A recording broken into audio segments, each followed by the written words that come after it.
No, no. Gotta bring that sucker down. I think that's good. There you go. That's prime.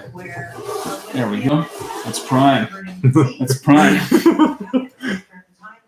This is the first live stream that we're gonna do. Maybe it'll be the last one. I'm trying to figure out YouTube's thing. I had multiple cameras set up, but there you go. Sometimes you overplan, and it was a complete waste of time. Such is life. I'm not making a political statement with the shirt. This is just a fact shirt. It's facts. The more you know. So, Marcos Boris, you got your predictions. We posted it earlier for however many people watched it. We're fairly close in the numbers. I think we both still think that the PPC is going to get that one seat in Beauce. Statistically unlikely. I think they're at like 4%. Mm-hmm. It'll be interesting though. Yeah. Because I think Trump was at 1% for becoming president in 2016. So as long as he got that one.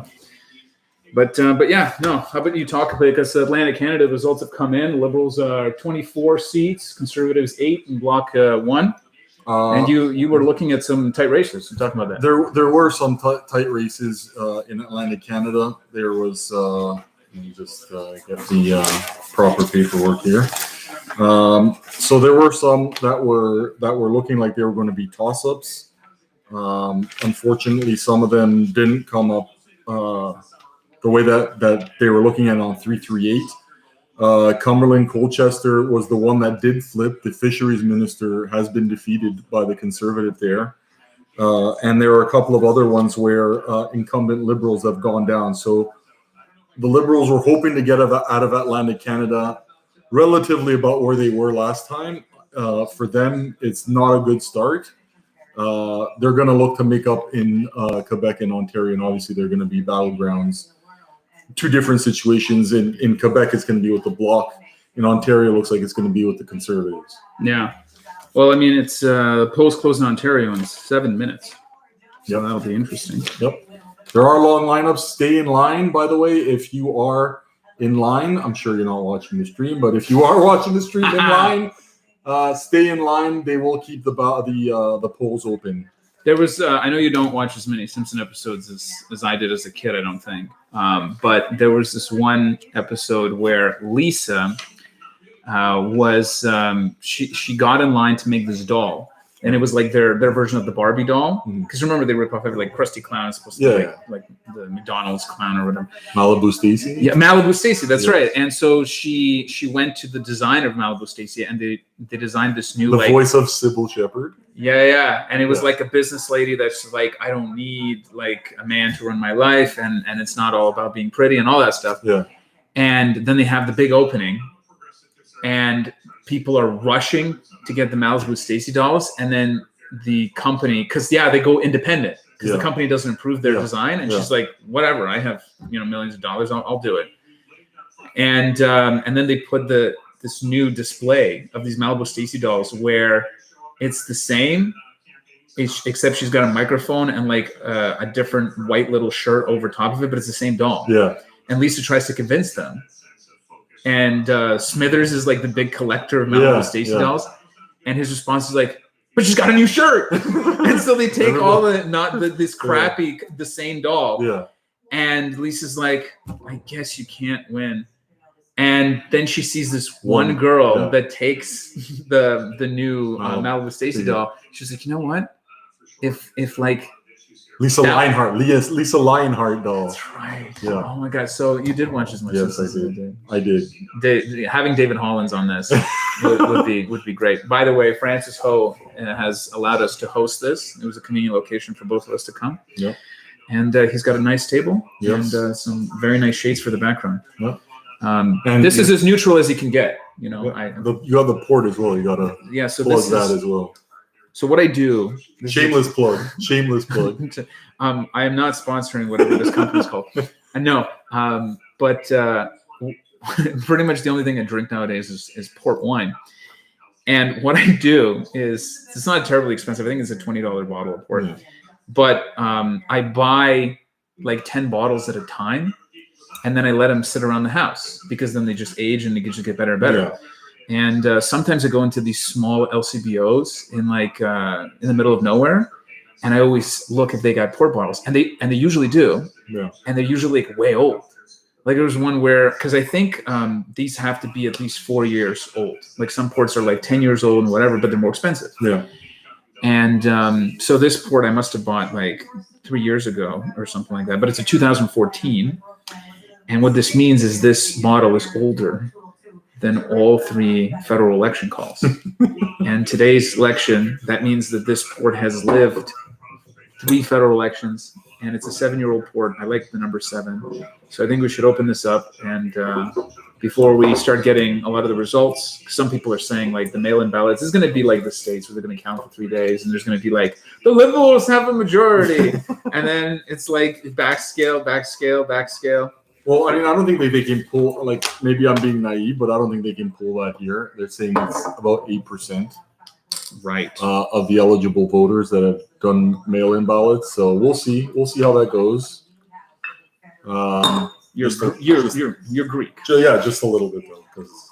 There's the shameless plug. The Greek community in the Danforth area should really join in on our podcast. Exactly. Because we have a full-fledged Greek, like not mixed, right? Like full. I'm mixed. I don't even know what the hell I am. I'm like, my favorite story, just to lighten the mood. I was known as a Russian in school, and it's just because my first language is Russian. But if you actually look at my ancestry, I got none. I got no Russian in me at all. So I was known as the Russian in elementary school and high school. No, I went to like a very like. I hear people be like, well, you know, there's like diversity and all this stuff like that. I was the only foreign kid in my school growing up, but everybody thought I was like, it's Russia. Yeah. And it's like, my mother would always be like, not Russians. You know that, right? But we're mixed. We don't even know. Yeah. See, that's what happens when, during the war, the whole country gets blown away. And then you had to pick up the pieces. Nobody knows where they are. They're like, I used to live in this village. It used to be the Ottoman Empire, and then it would turned into like 3 different countries Yeah. all at once. I was born in the Hungarian Socialist Republic. I like to bring that up because of all the vaccine mandates.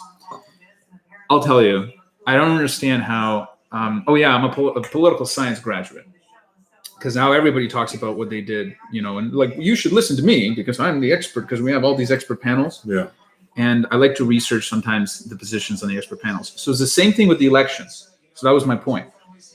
You got these expert panel reviews, and they get these people, and they're like, "Well, what do you think is going to happen? What do you think is going to happen?" And sometimes you got people that have been in industry for a long time. But then sometimes they have this random dude, and he was like a friend of a friend, and he shows up on CBC or CTV, and then they just keep bringing him back. And then of course the guy's going to have experience when you keep having. It's like, oh, it's Rick again. Like I feel Alan Gregg is the what's the word I'm looking for? He's the guy who's always there on the panels on CBC. Every election year you look at, Alan Gregg is there on CBC panels. Who is? I'm going to use you for names. Okay. I love that reference point. Who is the mayor of Calgary? Mayor Nenshi, I believe is his name. Okay. So they started bringing him in. Yeah. For the election reviews. And so he professes himself to be apolitical. And he's like, I'm purple. I'm like, I'm not partisan or whatever. Right. But they just started bringing him in randomly. Yeah. And I'm like, so this is a guy that professes that he's like apolitical or whatever. He's the mayor of Calgary. But I'm like, what is his expertise on the federal stage? And I'm like, and that's what I mean, right? Like, it's not like they're just Joe Blow off the street, but just having this. But no, the only reason I bring up the political science thing, I'm going to have to dig out my old papers. But I wrote I wrote many papers, but there were 3 papers that I wrote that I'm like, and I got okay marks. Like, I think I got like a 78 or an 80 or whatever. But I wrote one on Section 1, overreach. Mm-hmm. And I argued, I was like, I really don't think it should exist. Because technically a judge can say, well, everything, there's like reasonable limits, restriction on religion, freedom of religion, freedom of expression, whatever. Mm-hmm. And then I wrote a paper on Section 33, the notwithstanding clause. Now, my argument there was I actually argued that it should be used in very particular situations, not for a vaccine mandate. Right. But my argument was actually why governments don't use it. And I just thought that, if there is a situation, you shouldn't be afraid to use it politically. So I didn't write against it. But it was interesting because we're one of the few countries that actually has Section 33 Yeah. in there. Like most countries have to do a coup to do something like that, which gives the government, they can do whatever they want for 5 years, basically. So we have those two provisions. And like our Constitution, I'm like, it's like toilet paper sometimes. And then I wrote another paper that said, and it was actually, because I was a history major too, and it was actually part of one of my history courses. And I think it was history and politics or something like that. Yeah. And the title of the paper was, "Can Fascism Make a Comeback?" Yeah. And I got to dig up that paper. Yeah. And somebody's going to say, "Oh, like you have to have." I think I have the stamps from the university, so that's my proof that I actually wrote this paper. Right. And my argument was yes, because I just think it's cyclical. And I always tell people from a historical political lens, because there's people coming out and they're like, "Oh, the vaccine mandates is oppression, and like you don't have a right. You should pick up a history book." And I'm like, "Okay, well, I'm a history and political science graduate." Yeah. I'm like, no, you don't understand. It's the precedent. I said, let's say the vaccine makes sense in every sense of the word, okay? It's not about that. It's about, you set the precedent. So I bring up the microchips, and I understand people like, no, it's microchips. I said, it's the same. If you could argue that we can eliminate all crime if everybody wears a tracker chip. Right? So that would be the ends justify the means situation there. So if you let vaccine mandates come in, and people were against the microchip mandate, then that's what the politicians would say. It's a slippery slope. Well, but they would say the same thing. They would be like health and safety. Yeah. And actually, we were taught that there were two situations where the people will democratically, typically, support a complete kind of like restriction on freedoms. Mm-hmm. And if it's an existential threat of violence, so terrorism was one, so the Patriot Act got passed. Or if it's a public health emergency. And I remember, but I had a lot of seminars and elections. But I remember we were, at least one time, we were discussing the anti-vaxxers. We were, because the Jehovah Witnesses, and they don't like the blood transfusions too, and very treatable cancers. And we discussed those cases. And I totally got it. I was like, listen, I'm like, is it child abuse? Like at one point do we draw the line? Yeah. But I just don't see the reason why you gotta press those people. Because it's like, can you not work like outside of them? And then we've had this discussion, if you're vaccinated, why do you have a fear of the unvaccinated? Are you unsure that your vaccine status is good enough? Because it seems like it is. Or unsure of the vaccine itself. Well, statistically, it seems like it is. Yeah. So I think that's, I mean, if you were, I don't know. I haven't even drank the wine, but I just wanted to get that out because I know that once we get the election results, we're going to start screaming at the TV. So liberals are 31, conservatives are 11, and the bloc are 1. Yeah. So it looks like we're getting some results from Quebec. The St. John's East that they're showing right now, that was predicted on 338 that the Liberal candidate would pull away. And did they lose? The Liberal candidate won. Oh. The NDP was challenging them all the way through. But there was, if I look at the papers again, St. John's East, I had the Liberals winning by 8%, or 338, should I say, had the Liberals winning by 8%. It looks like it was a little bit closer. Maybe you saw some strategic voting from Greens, or maybe even Conservatives for that matter, voting for the NDP to unseat the Liberal there. But the Liberals have held on to that St. John's East.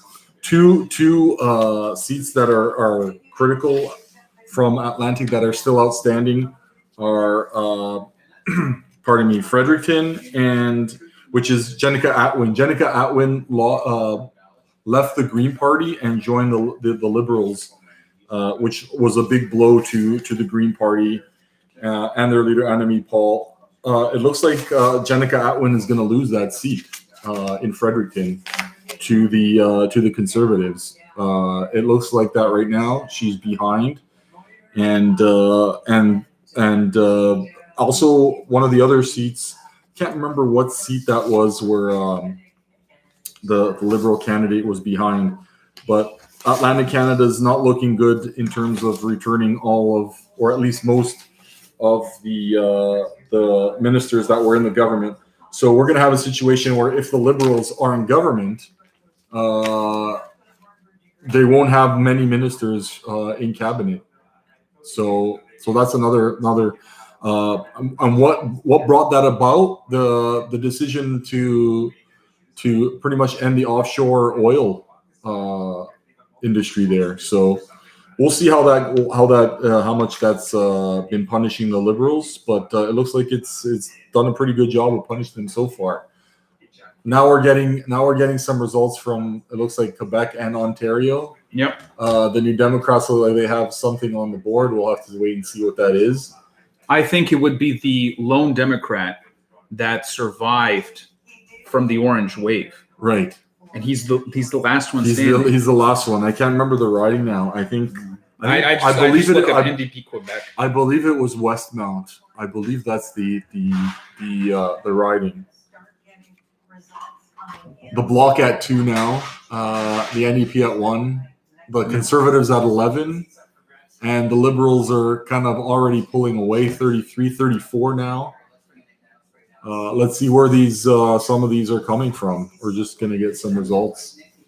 Yeah, I mean, it's always nice to watch a live stream, I think, while you're watching the TV and the results. Cheers, by the way. Yeah, that's right. I'm the worst at cheersing.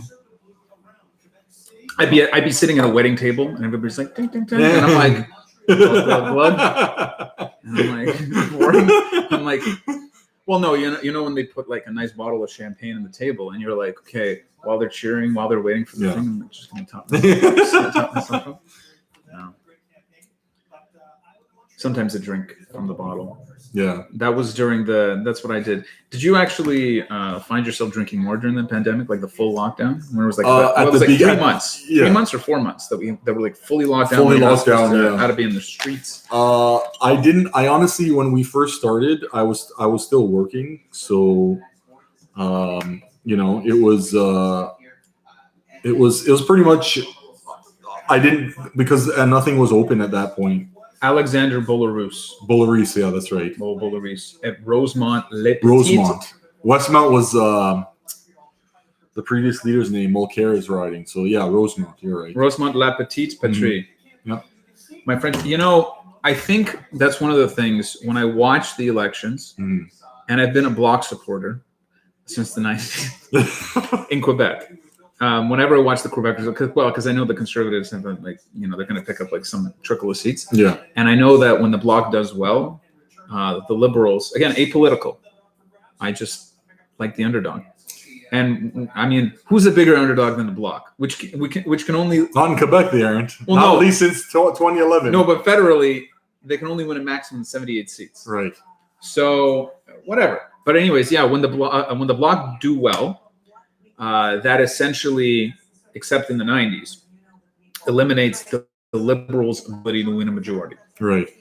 And I guess I do like minority governments because I feel at one point, and maybe this is the optimist in me, but I feel at one point we will eventually go to the European way of doing things, where we have proportional representation. And I understand some people are like, well, that means we would never have a majority. I'm like, that's the point. In Sweden, they have close to 90% voter turnout, and they usually have between 7 and 9 parties represented. Like they have a cutoff. It's not like you're going to be a fringe. You need to have at least 5% to get into parliament. People talk about, it's my local candidate, and I said, no, you have rank balloting. Yeah. Your member of parliament would be a local person. They wouldn't be somebody, that's from head office. Yeah, like 2 hours away. So people, and I think that's one of the fake news that they try to dissuade people from proportional representation. By the way, a big support for proportional representation. Just think about this for a second. If the PPC does not win that riding, it is possible that the PPC gets 10% of the vote and 0 seats. Let that sink in for a second. I do like whenever somebody brings that up, though, and the Greens used to bring it up all the time because we have 7.5%, 8%, we have no seats. The Conservatives, the Progressive Conservatives, look at the lineups. Oh wow! Stay in the lines, guys. Like I'm serious. Not like, close there's like rings around some polling stations. Where is that? Does that say? Where does that say? Scarborough? No, sorry. But Scarborough. Where is this? This is in Vaughan, Ontario. There's literally lines around the entire block. They're not waiting for vaccines. They're not waiting to get out of the country. They're waiting to vote. So stay in the line, guys. Okay. They will not. They cannot close the poll if there's a lineup outside. So this is ironic. The 1993 Canadian election. One of the most historic elections. Yes. In many ways, Yes. because we might not see that ever again. The Bloc was the official opposition. Yes. But whenever proportional representation is brought up, most people will say, well, the Tories will never support that because that means that the Conservatives would never, even though the Conservatives won the most votes out of any party last time and they got a lot less seats. So it's already blown up. But whenever somebody says that, and I say, but if you're talking about proportional representation, and the single biggest example of that being needed, it was the 93 election because the Conservatives won 2 seats. Yeah. But I always forget what percentage of the vote they got. I know that they won 2 seats with Kim Campbell, and Kim Campbell lost her seat. Wasn't it around 17% of the vote? 16% of the vote, and they got 2 seats. 16%. And so by comparison, in that same election, well, actually, that's not. I'm not going to bring that up as an example. In that same election, though, the Bloc Québécois got 13.5%, and they got 54 seats. Yeah. And then the Reform got 18.6%, so like 2.5% more. Yeah. And they got 52 seats. Yeah. So when people talk about like the Tories would never support, no. This is what I think would happen. I think that a party like the PPC, because you would no longer have that conservative argument where it's like, listen, if you don't want the Liberals to win, vote for us. Yeah. So you would have, before I guess the PPC became a party or whatever, but you would have that ultra right-wing alternative because the Conservatives have moved in center for like a long time. Right.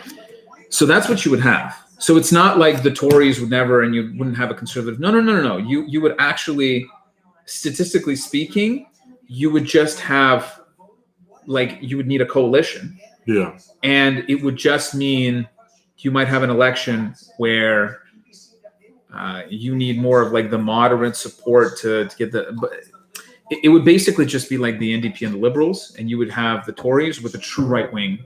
Because right now, like you said, the PPC are going to, even if they win 1 seat, I mean, what is that going to do?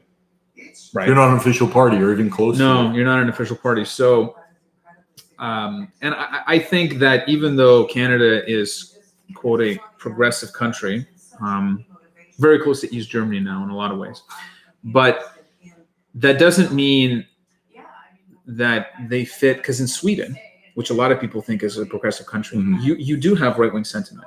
Yeah. Like, I think that the percentage of Swedes that are economically conservative, like fiscally conservative. Let's not also forget, yeah. sorry to cut you off, but Yeah. in Sweden, they assassinated Olof Palme, one of the most left-wing leaders of that country. Yeah. So there is a right-wing tendency in that country. Let's not forget that. Not to associate the right wing with political violence, but there is and always has been a right wing, especially with a monarchy, right? There's always been, and people always conflate that, the monarchy, whether it's a right or a left thing. There are left-wing parties that do support monarchies in Europe, but primarily it's a right-wing supporting, especially even if it's a constitutional monarchy, will usually favor the right wing.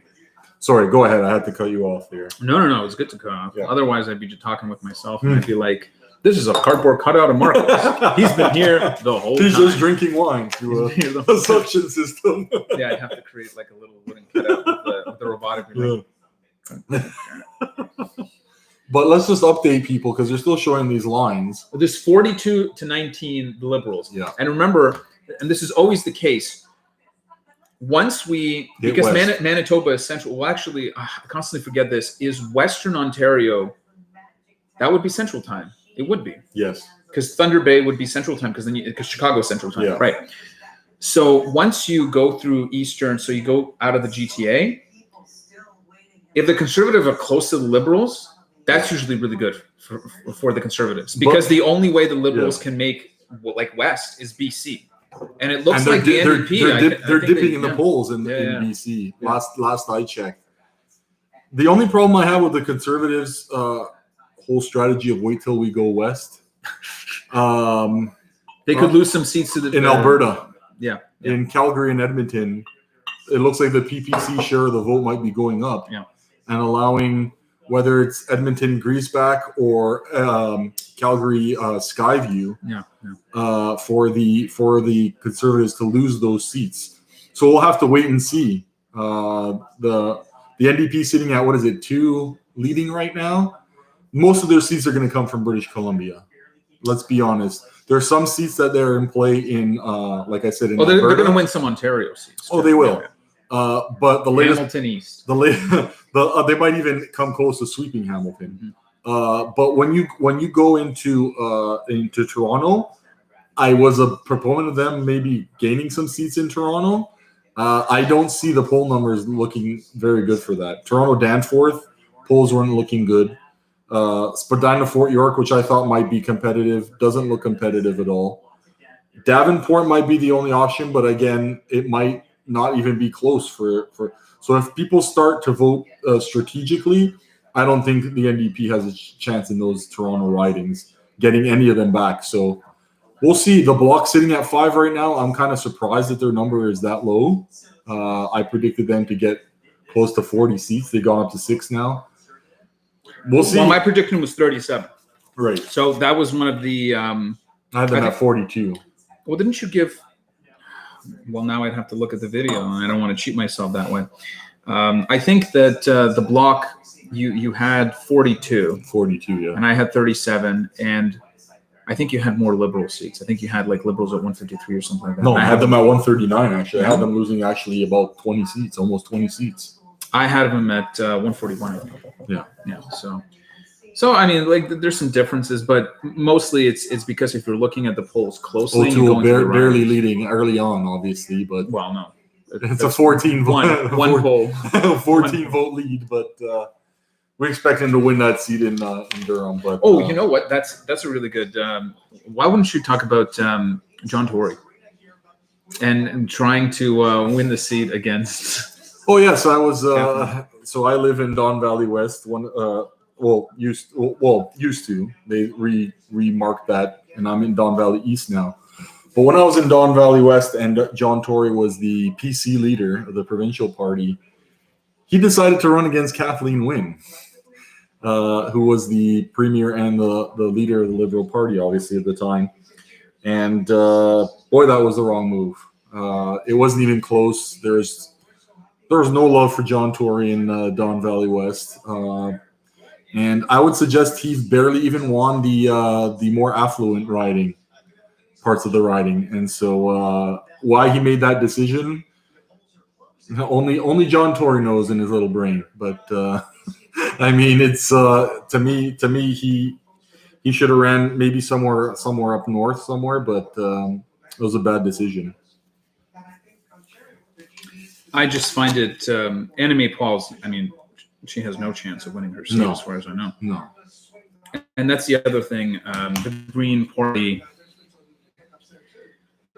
So when we're talking about proportional representation, I think that there's a natural ebb and flow in the left right wing spectrum, which is from the French Revolution, by the way.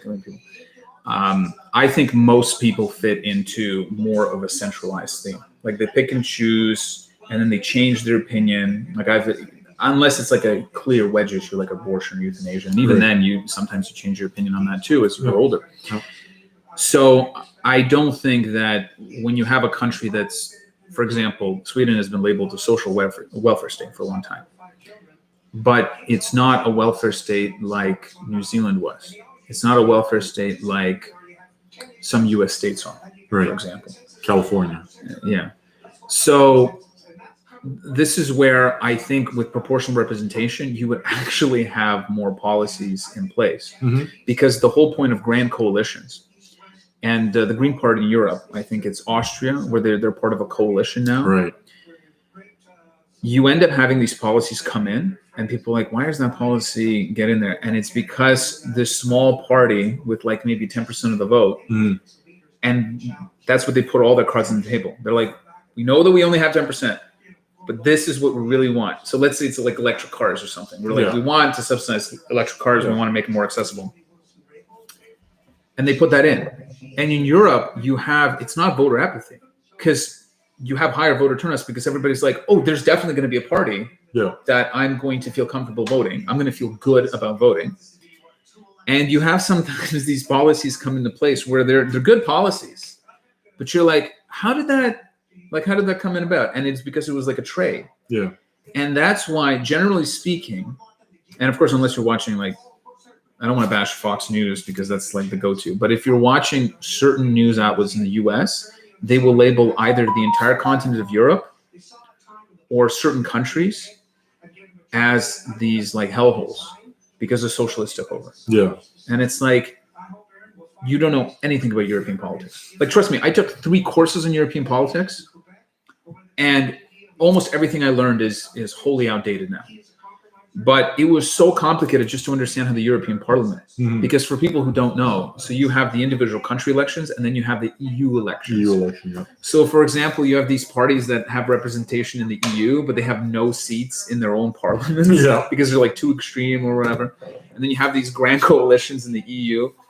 And it's, I think the biggest positive is that you don't have anybody ostracized. Like, everybody has a voice. Yeah. And I know some people are like, well, maybe some people shouldn't have a voice. And I'm like, yeah, but that's fascism. Like, that's a little bit of the sprinkling of the fascist in you. When you're like, well, no, those people should be ignored and ostracized. And it's like, I get what you mean, But that's not a representative democracy, though. No, it's not. So but the whole point of democracy, and people miss this, is that even the craziest guy in the room, you got to hear him out. You got to hear a crazy Bob. Well, that's why. We'll listen to him. He'll say his speech. And then, you know what the thing is? When people have representation, they feel a lot less principled about taking physical action. Right. And this is what people miss, is that when you ostracize, let's say 30% of the population, and they never get representation, eventually those people are more susceptible to becoming violent because they're like, you know what? There's a lot of us. But nobody listens to us. And then that's how they are ending. Like, if you don't talk about a certain political party, like I think the PPC, like nobody wanted to talk about them until like 5 days ago. Yeah. But if you don't talk about them, you legitimize them more and more, because then their supporters are like, oh, nobody's talking about us. Oh, because they're hiding the truth. Yeah.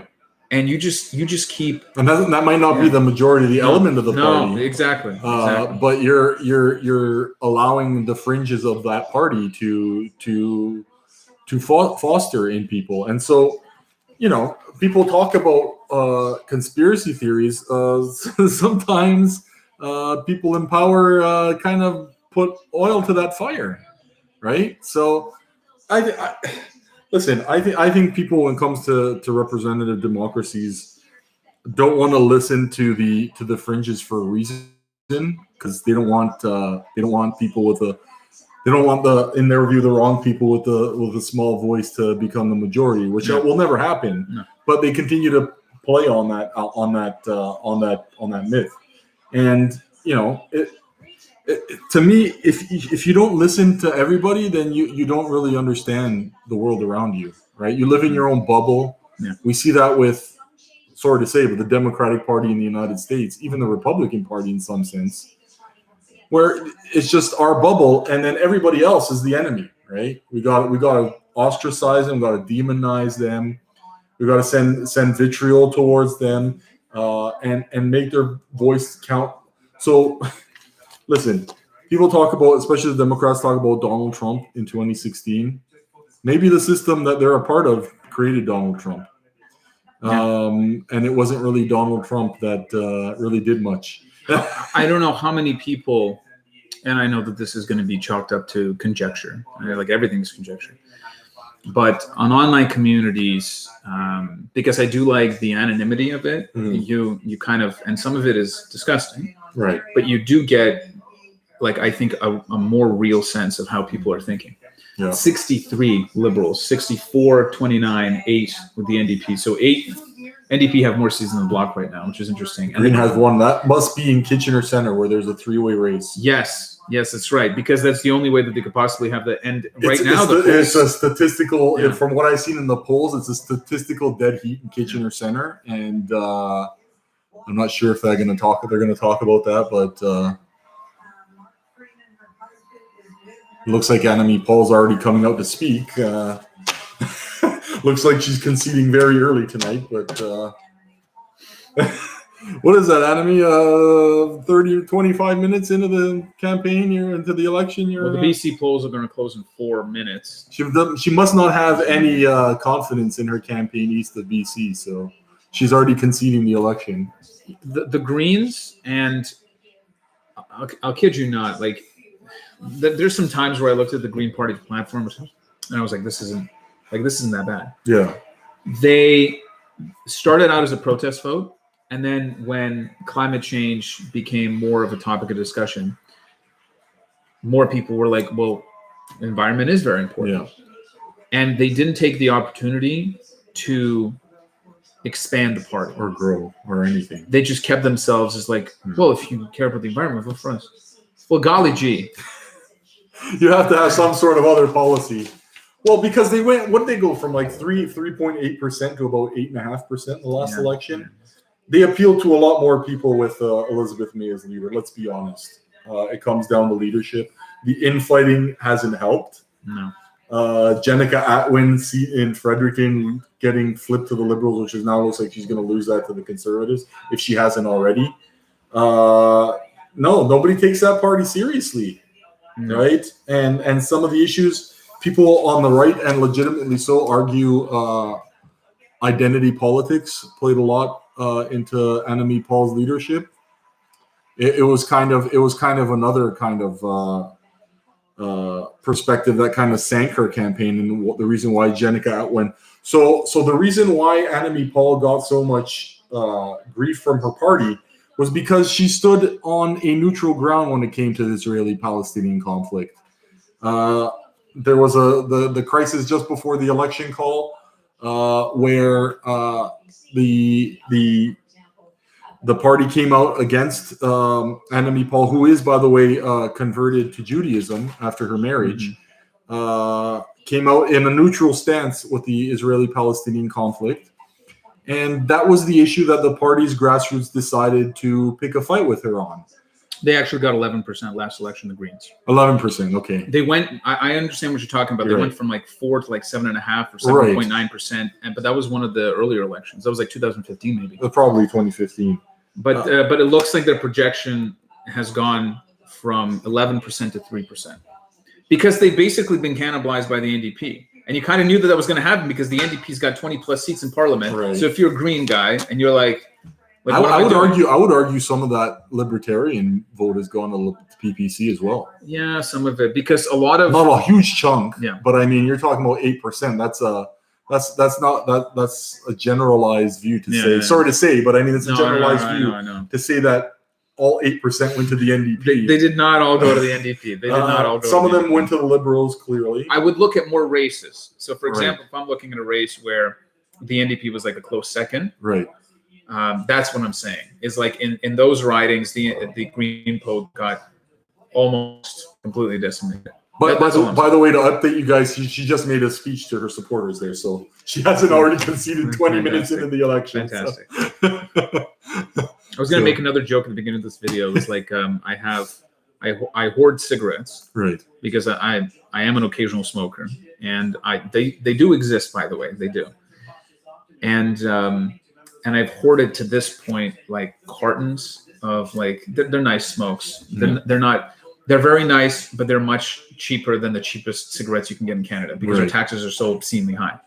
So once in a while, I buy a carton when I'm away, and because the pandemic happened, I was like, I'm not touching any of these. And I was going to do a joke where I was going to bring like 3 cartons. And I was going to be like, if the Liberals somehow win a majority, I'm just going to take up smoking again.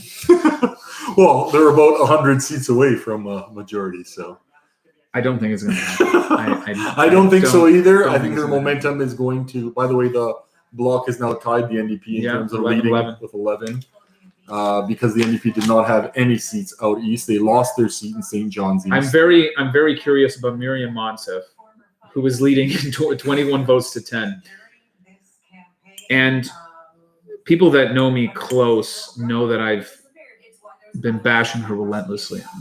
My whole issue is, as a cabinet member, if you accomplished nothing in 6 years, It's kind of like the you're giving you're, but you're, it's like the kind of Liberal giving Party. me nothing to give you credit for. Right. Because Miriam Monsef, I'm not going to get into the whole thing. She ran for mayor of Peterborough. She didn't win. And that's what her label was when she was coming into cabinet. Because when they were doing the selection process, they were saying highlights of their careers. Right. And the highlight for her was ran for mayor of Peterborough. And nothing against Peterborough. Right. But it's like you ran for mayor of Peterborough. So you didn't win. You ran for mayor of Peterborough. That's not a major city in Canada. That's not even top 20. And you accomplished nothing because your positions were literally fabricated. Right. Like Commission for Electoral Reform, right? Minister for Electoral Reform. Yeah. Like the position doesn't exist anymore.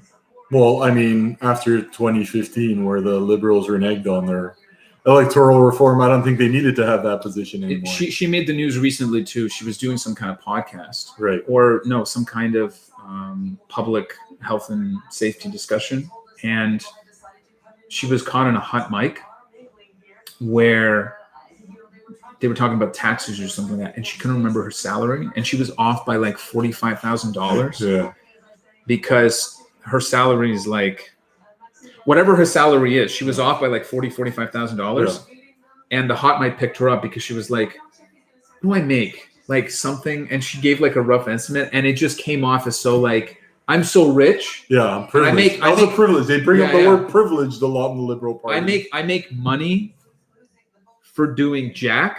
Yeah. That I've forgotten how much money I make. By the way, very early, but Bernier sitting in fourth in both.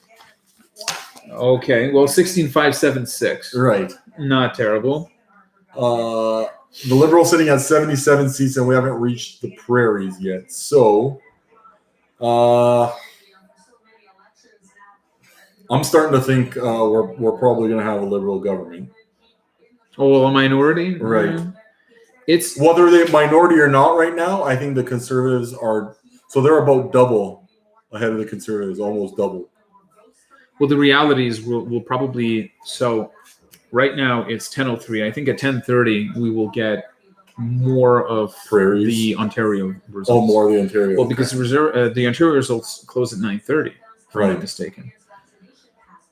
Yeah, it's BC just closes early because the rest of the country doesn't want to wait. They're like, no, we can't wait. So, I mean, right now, the Liberals have more than double the seats that the Conservatives have. The Conservative hope now is that the PPC did not split their vote out west, and that they take over most of the seats, because that's the only way I see right now the Conservatives have any chance of having government right now. So the 338 projections for BC, the Liberals were only expected to win 6 seats in BC.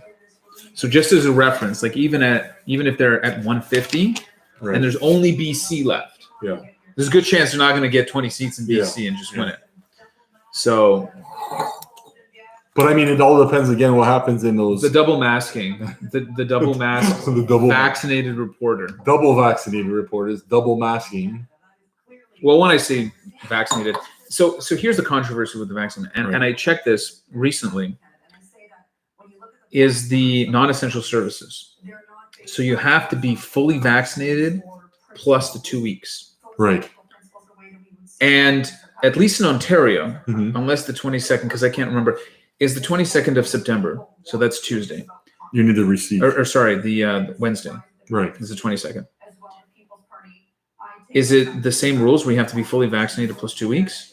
You have to have at least one vaccination. That's what I thought. September 22nd. That's what I thought. Because when I was doing the math, I was like, okay, well, wait a minute. If you make a provision, because essentially, if you get your vaccine done on time, that's 28 days plus 14. Yeah.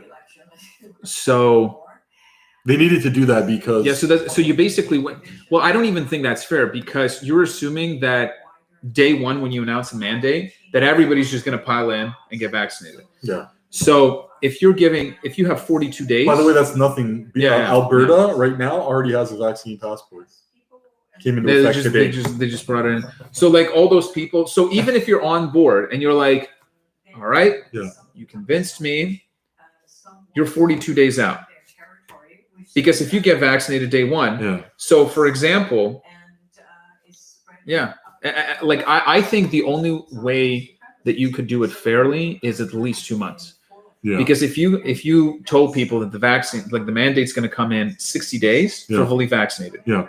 And it is in Ontario because I did check. So 22nd of September, Wednesday, it's fully vaxxed plus 14 days. Mm-hmm. I just don't know how specifically they're going to be checking that. Because I assume that some businesses are going to be like, oh, you're vaccinated. They're just going to glance at it. And if you have like the one vaccine from the government of Canada, they're going to be like, okay, well, this person, because you do get a lot of protection from being vaccinated once. Right. And again, this is, I don't want to go into the rabbit hole. It's like, well, if you're vaccinated and you're afraid, it's like, oh, the other person's not. Yeah. It's but you just pile on the layers. So if you're fully vaccinated, and you have a mask, what is the mindset of a person that says, I need to get a second mask? So you're fully vaccinated, you have a mask, and you're like, I don't feel safe.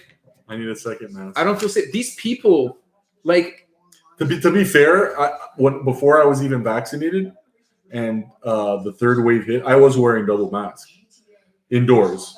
No. I think anybody who was doing double vax. Remember, I told you I was the air filter. Yeah. Like for the carpentry. Right. I was wearing air filter. Oh, sorry, they're asbestos masks. Asbestos. Yeah. Right. Yeah. So I don't care how many masks you wore if you're unvaccinated. So right. Like, I'm completely exposed. Right. Like they had reports in South Korea of soldiers where they were like complete full body armor on a plane, comes back positive for COVID. Everybody's positive for COVID. So do you not, or do you have a confidence, or do you not have confidence in the vaccine? I'm not saying about you. I'm saying that as a general question. Do you trust the science, or do you not? Because if you trust the science and you've been double vaccinated, you're not wearing 2 masks. My whole thing right now is there's way too much of the fetal position on the ground. Right. And they're like, just tell me what to do. Just tell me what to do. Because I'm like, no, it's gotten to a point where there's a percentage of the population. It's not insignificant. It's like maybe it's 20%, maybe it's more. Where the government said tomorrow, we have a butt plug for you to use, and it's going to have like a magnetic isolate. It's going to give you like a bubble. Yeah. I feel like 20% of the population would be like, yep. No, but I'm just trying to think of a very intrusive government policy where tomorrow, and it wouldn't make sense to, I think, half the population, but there would still be like 1 out of 5. They'll be like, yep. No. If you say it's safe, no, the vaccines they're perfectly fine for, obviously, when the balance is you get vaccinated or you don't get vaccinated. Yeah. And I think we're past the point where somebody, because we've had plenty of time, we've looked at it. I'm a very cautious person.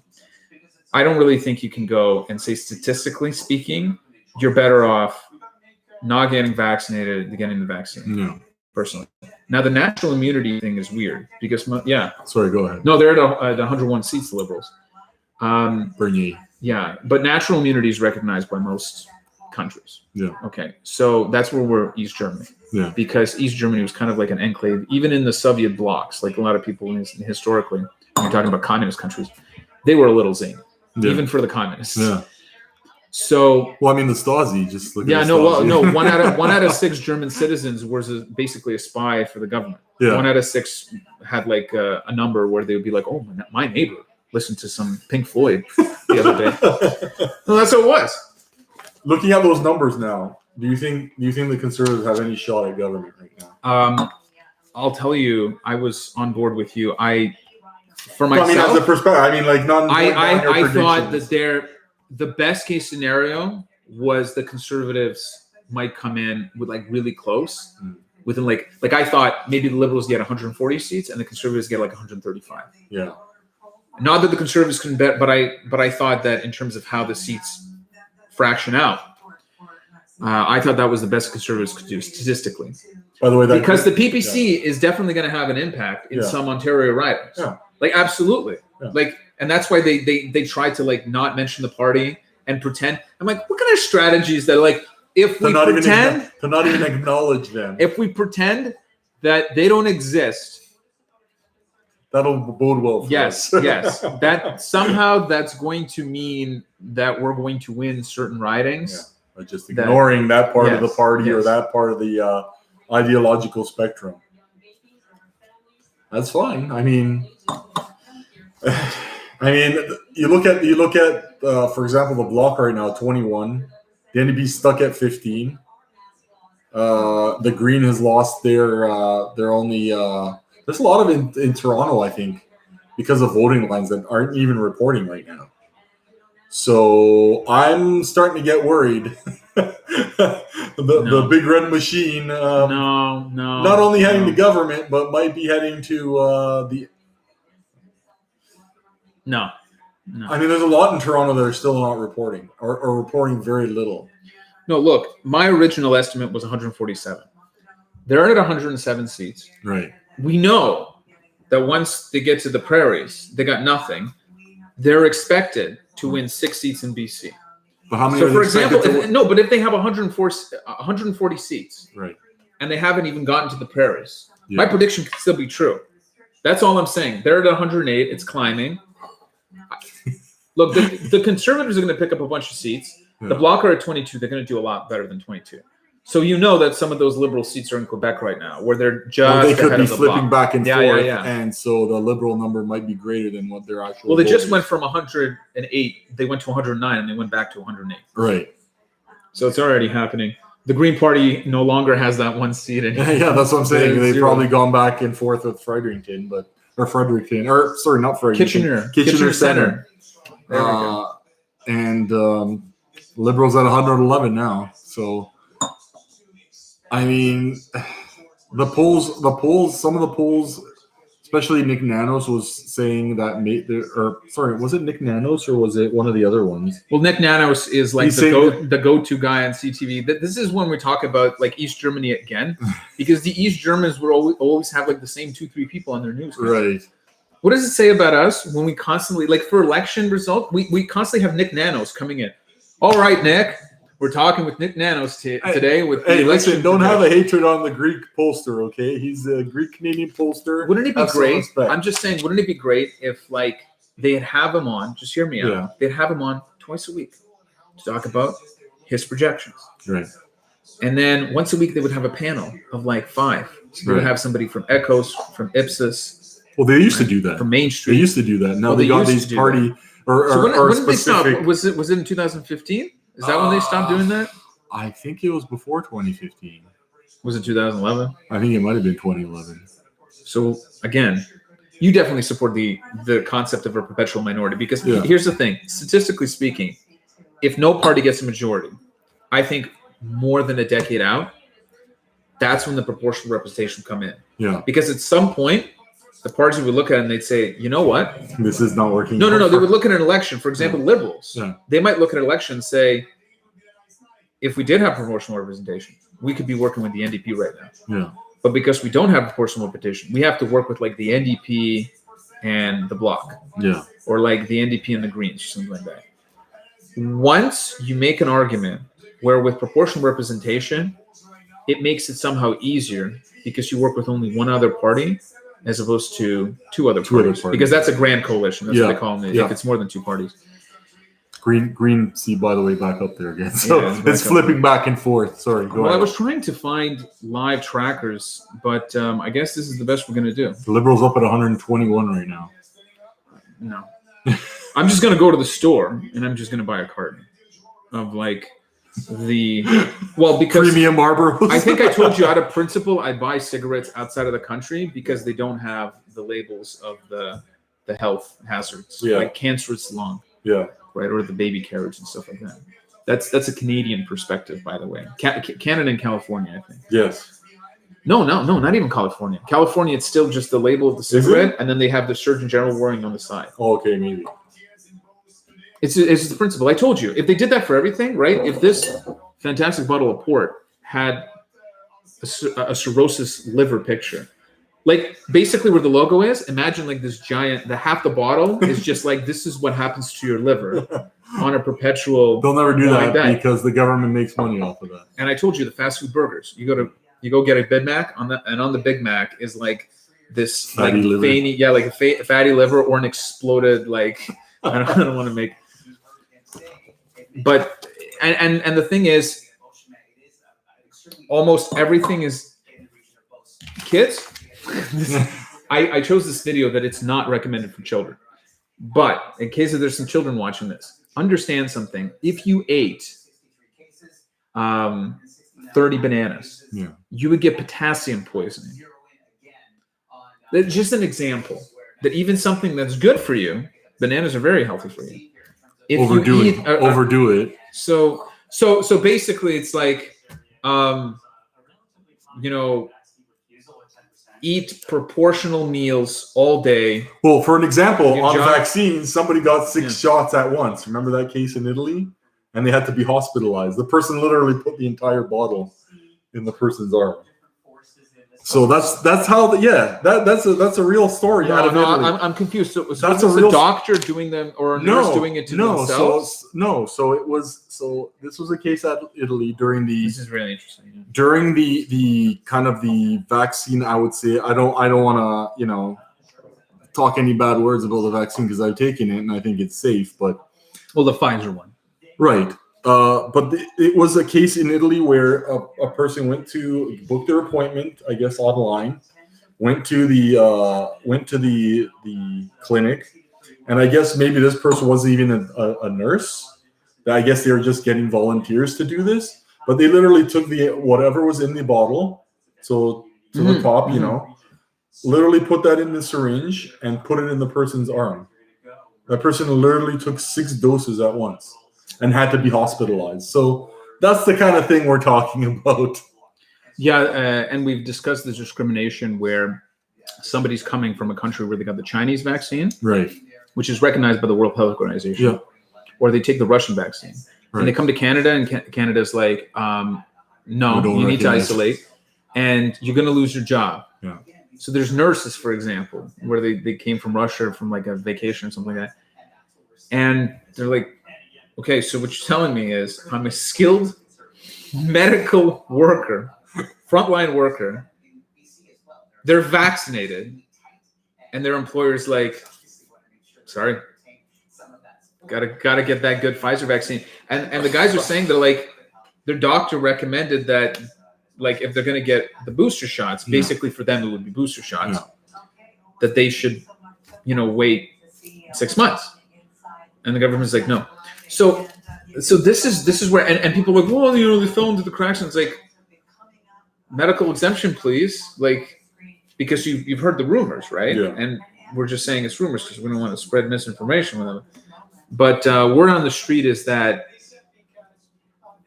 the higher ups are basically saying no medical exemptions unless it's like some like. Well, it was in the States, right? No medical exemptions.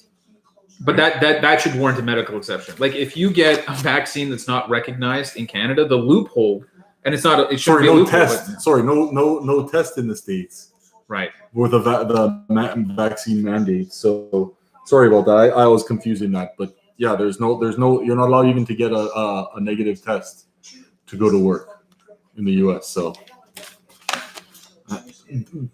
look at that as you will there, because that's a little bit ridiculous. But so the updated standings right now: the Liberals nearing 130, leading an elected, Conservatives at 62. The Bloc at 26. Looks like they're underperforming the Bloc. The NDP. You gotta have faith in the Bloc. They're the only thing stopping the big red machine. The NDP just had a seat taken away from them from the Conservatives, so they've gone down to 16. The Greens are leading in one. I believe that is Kitchener Centre. Unless we have results out of BC already, that could be a seat in BC. It's looking right now like it looks like there's going to be at least a Liberal minority right now. And, well, that's what everybody was predicting. So CTV has just called it a Liberal win. They haven't decided with the numbers yet whether it's a minority or majority, but it's going to be another Liberal government. Trudeau's going to get at least what he had last time, which is a minority government, whether it's a reduced minority or kind of maybe even a majority, which the numbers are still looking like it's possible if they break out west. if there's a vote split out west, I still think it's very possible. It is 40 seats to make up out west, but I think it's really I think there's a slim chance of that happening right now. I don't think that it's highly possible, but if they perform better out west than the polls are predicting, then it's still possible. But the numbers are looking like right now it's going to be a reduced minority for the Liberals. I'm just here on the side, just checking a couple of things. Yeah. So right now, popular vote, the share of the vote, 41 Liberal, they're at over 40%, 31 for the Conservative. I believe the NDP was at 17%, and they have 17 seats right now. So it's interesting right now, and it's going to be tight, but we'll see what happens. The PPC is still sitting at 0. I didn't get a chance to look at their share of the vote, but it's definitely gone up from 1.6%. They're going to at least triple their share of the vote. We'll see where that is. Anything else that you're seeing, Boris? No, it's just the Kitchener Center seat. I'm really interested because the thing is, and we talked about this in our projections. Right. The Greens are basically looking between 1 and 3 seats. Right. And if they get the 3 seats, I understand that they were hoping for more. But if they actually finish with 3 seats, that is a best case scenario for them. Because essentially that would mean that they're averaging 1 seat per 1% of popular vote that they get. Right. Which for them would be quite amazing. This is why the Liberals are doing better than expected. No. Liberals are +5 in Western Canada, and the NDP is +1. Yeah, but they're doing that based off of the previous election. Right. Yeah. Right. And based off the previous election, it looks like they would lose seats in BC. So at the end of the day... Oh, no, we're talking about Western Canada, not just BC, and the entirety of Western Canada. So we'll see what happens. They're still... very early results out west, so the numbers right now. I love when they have a report and there's 4 votes that have been counted. There's actually a funny story. I think it was 2006, right, where they showed, and it was 2 polls reporting, right, and it was a riding in Toronto. Maybe you remember this, and it was a riding in Toronto, and the leading candidate at the time was a member of the Marxist-Leninist Party. I remember watching that live. With like 28 votes or something. Right. And apparently it was this weird thing that happened where the first 2 polls that reported just so happened to be like her area. Right. And so I guess she got her family or friends or whatever to vote. Yeah. And she had like 28 votes and the second place was like 13. So it was 2 polls. Yeah. And they reported it and they're like, this is very early. But I'm like, why are you showing this? Is it like for a lark? Is that what you're doing? The number crunchers probably saw that. They're like, we have to show this right now. It's not going to last. But it's interesting right now. See, Omar Alghabra. You're so right. He's oh my God, this is terrible. He's always he's constantly on. He's the guy who's the face of the vaccine mandates. Yeah, right. That's right. But he's not. Is he the health minister? Wait a minute. Is he? I believe he's the health minister. Okay. I know he's not the procurement minister. That's You know what always confuses me is because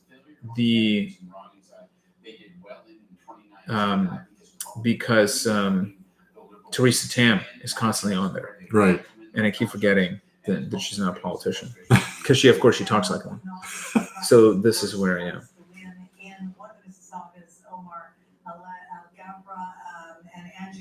132, 70, 27. We'll see. It's going back and forth. It's splitting.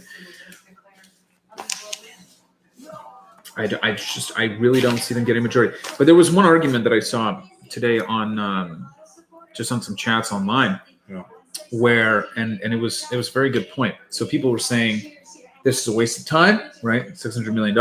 He calls an election for what? What did it gain if it's another Liberal minority? And then there's some other people that posted and they said, well, the polls were projecting that he might get a majority, so that's what he was running with it. And he got too naive or he got too narcissistic, and he's like, oh, the ego got in.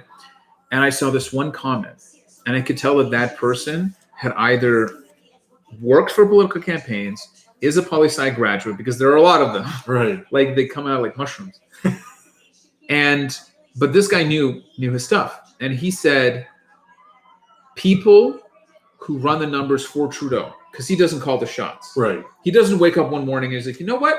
I'm going to call an election. Yeah, I'm going to call an election. No way. No. Like in that household, right. He can't put on his pants without permission. But anyways, so the people that were crunching the numbers, they were the ones that said, no, you should absolutely call an election. And the mentality was, and this is a very good one. So listen to this, that if he was projected to maybe win a little majority, he calls the election and he ends up with a minority. And maybe it's a little bit weaker. Then in a situation where the polls were not favoring him, right, and it looked like, the Liberals might have a, and the election was forced on him because like the NDP were like, oh, you know what, we might actually do pretty good, so we're not going to prop you up anymore. So there you go. Yeah. So you're out. In that situation where if he went into an election like that, and let's say it was like 60-day election, then they could actually lose. Yeah. And that's a very good argument. Now, you said that you think we'll have another election in actually 6 to 9 months, you said. 9 months to at the most. 9 months at the most. Okay. I have to think of what the shortest election when I don't think we've had 2 elections in the same year. But it could be wrong. Well, I don't think we're gonna have an election again this year. But I think, I think it's I think it's literally impossible because it's going to be end of September. So I think once if I got the math correct, once June hits, May or June, that he might. Well, that would be over 9 months. Yeah. But in that range, I think. Yeah. But I think once he sees the good weather. Yeah. And kind of, and you think that they could win a majority the next one, right? Because then that whole argument of the Conservatives being like, "Well, we ran a great campaign, we did great out east, right? Atlantic Canada, Quebec, we did decently. Ontario, we did what we could, and then out west, the vote got split, and that's where we lost our chance at government, right? And the PPC might find itself at 10%." And kind of courting this time the kind of the vaccine passport, vaccine mandate discourse, I guess you'd call it, in getting that 10%. But maybe people's perspective won't be so, I would say, and I'm using the word lightly, radicalized as much in June when everything's open and it's nice weather and. And maybe people will be more interested in voting the Conservative Party. Yeah. Maybe not. Maybe they will. But I just think that the Liberals will pounce on that. And well, what typically happens, except in the 90s when the progressive Conservatives were battling the Reform Party, right? Typically how it happens when you have a high voter turnout, but you don't have the seats. Right. So, for example, I think the Green Party, they did have an election, I think, where they had like 7.5% and they had no seats. That was before Elizabeth won. Right. And that was their whole argument. Yeah. And I'm trying to remember if that was she allowed in the federal debate stage with no seats, but they were polling at like 9%, so they convinced that, or did she only get on the debate stage when they did win that first seat? I'd have to check the timeline. That's why I remember in 2011 she was on the debate stage. Whether she was in the previous Harper minority debate, I'm not quite certain. But I know she was on that stage in 2011. I believe that they did not have her in the debate previously to that. I think 2011 because Jack Layton was there and he supported that. Yeah. I think that's why 2011 debate happened, which you don't see that anymore. You don't really see, Bernier was excluded from the debate this time around. You didn't really see any other leaders except maybe Annamie Paul during the post-debate kind of bringing that issue up. Or not bring it up, I guess she was asked that question from Rebel News, I believe. She's like, everybody should have a voice. But in 2011, I remember the previous debate. Elizabeth May, I believe, wasn't there, and Jack Layton actually spoke up and said, "Well, she's doing so well in the polls. Why is she not in the debate?" So I think that's Yves Francois Blanchet reelected in his riding, and the bloc of 29 seats. And they were said that if they do better than the 32 seats that they won last time, it will be a good night. So their like best case scenario for them, like when they're like they pop the champagne, is apparently if they broke 40 seats. But if they get to 30, but they're at 28 seats. But if they get to 33 seats, then they're going to consider that a win. Yeah. But they did ask for 40 seats, as you mentioned. No, but see, the Conservatives at 100 seats. Yeah. So how many are to come? Does it say how much more are to come? Well, they're reporting 296 out of 338. Right. So that's 42 seats that are still kind of in play. Which means, we're not. No, the Liberals are not going to get a majority. Like, I don't know why you even put that into, the ether there. No, because realistically, because they basically would have to run the tables from this point onward. Yeah, it's looking less and less likely, but. And the NDP are creeping up because they had 24 seats, and they're at 23 right now. 23 right now. They look like with the popular vote that they did gain at least 2-3%. So. Somebody hit people with a car there. Somewhere in Quebec. I'm not sure where that is. There's York Simcoe. That's my riding. Conservatives look good there. Don't want any more wine. No? No. I'm telling you, I think the Liberals are not going to get a majority. So there you go. Something to celebrate. That's a good win. Believe me, this entire bottle would be gone if the Liberals were like, we've projected a Liberal majority. Get a pack of smokes too on top of it. No, I think that if the numbers hold and the bloc doesn't get 30 seats, what do you think about Yves Francois Blanchet maybe leadership being challenged? No way. You don't think so? No. And they were talking about all the leaders and in terms of what happened. So with the NDP with Jagmeet, first of all, if it ends up the same situation. Well, the Liberals have 150 seats. Well, I understand. But like right now, as we're speaking, Liberals have 147 and the NDP have 23. Right. So that's enough to run the a minority government. Yeah. So the thing is, it's never happened, especially for a minority party, to throw away their leader when they actually have a balance of control. What if for example, because I'm just throwing these out there. And with Blanchet, because you asked about Blanchet, let's not forget that he brought the party back from the dead. So I think he has. Was that him or was that? No, I do think that's him. No, I think it's him. No, I do think he has a lot of, and that gives you a lot of leeway. It's like when John Gruden won the Super Bowl for the Tampa Bay Bucks, and then I think he had 3 terrible seasons, and people were like, no. After you win the Super Bowl, you get at least 3 seasons. In the political world, I think the way that works is an election. So I think that he would, and this, let's say they finish with 30 seats, so they lose 2 seats. Right. Again, they were at 4 seats. No, I'm saying less 10 years ago, they had 4 seats. Right. So I'm saying less than 30 seats. If they stick at 27, is that good enough when he wanted 40? I just don't see how you can overcome him rebuilding the party and having them viable. I think they would have to have like a disaster for people to say, no, we have to get rid of him. He's not working. Like I don't see any other way that you can. So let's talk about O'Toole here because they threw away Andrew Scheer. Mm-hmm. I didn't like Andrew Scheer. Right. Okay. Well, you know how I felt about Andrew Scheer when it came to people getting their jobs shut down during the pandemic and him being like, well, we don't need to give anybody money. That kind of, he was done by then anyways, but that wasn't the greatest parting gift from, to Canadians. Oh, we're going to shut down your job. It wasn't him, but it was the pandemic. But then to say, well, we can't afford this. We can't pay people to sit home and do nothing. Well, you're going to have to because the government shut that down.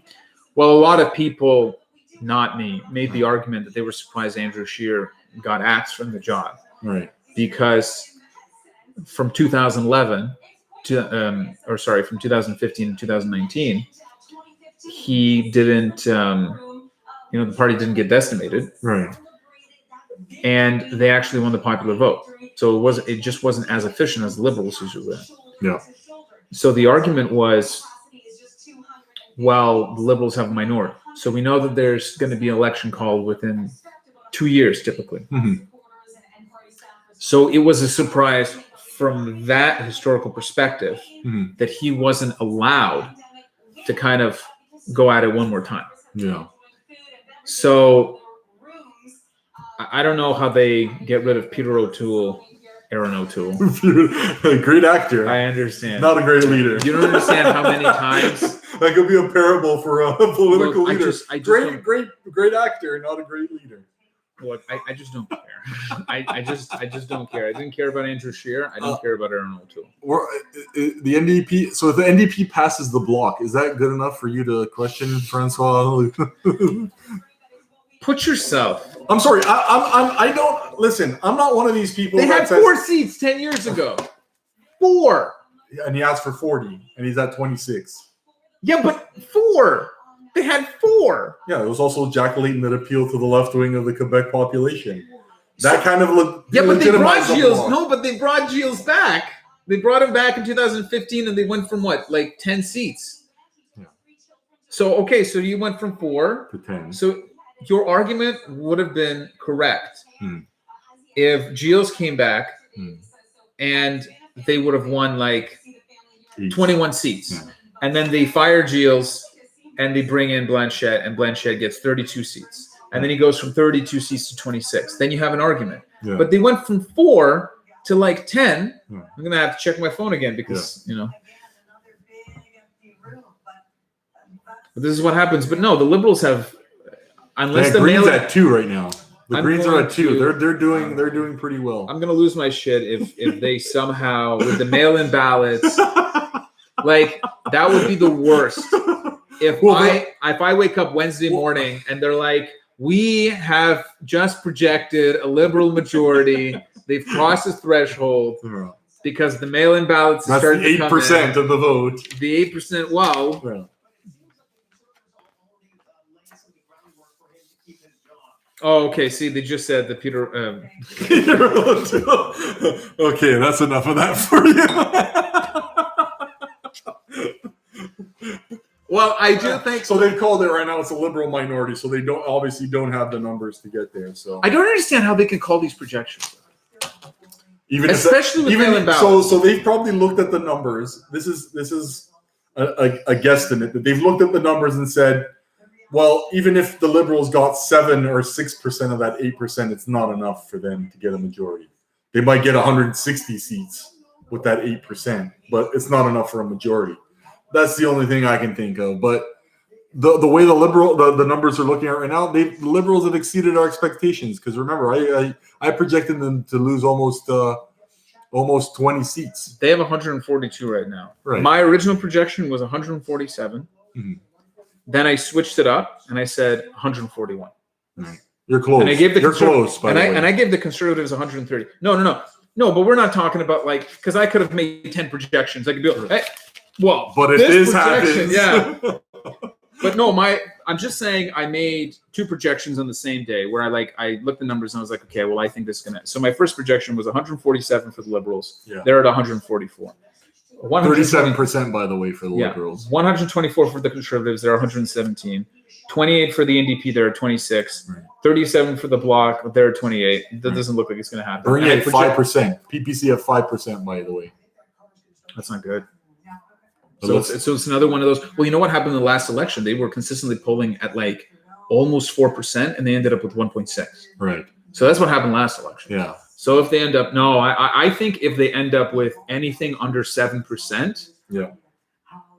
I think it's a protest vote. I'm going to check my writing. I just think it's a protest vote. So go ahead. I'm not going to interfere. I just got to check. I'm going to take a break. I just got to check my my writing. Raybould is on there. Is that her? Yeah, that's Jody Wilson-Raybould. Yes. Wilson-Raybould. Yes. Yeah. So my writing, like I predicted, 60% of the vote. It's Alberta numbers right there, man. I'm telling you. Oh. People are going to have to work together. I think that is something. Yeah. Okay. Pretty good. I mean, it's pretty good for an 18-year-old kid. We have an announcement to make. We're going to. The Conservatives not even getting 20%. It must have been a horrible candidate. And we lost, so that's not good for baseball. The Jays have lost. Lose. Yeah, but what are their position in the World Cup? That's unbearable. What did we gotta check what the wild card or what the Yankees did tonight. So we're gonna take a little break from politics for a quick second here. Well, how many people are watching? Let's see. Oh, 6. And the Yankees won, so we're only half a game up on the Yankees. Corey here says people are being turned away at polling stations right now. Huh.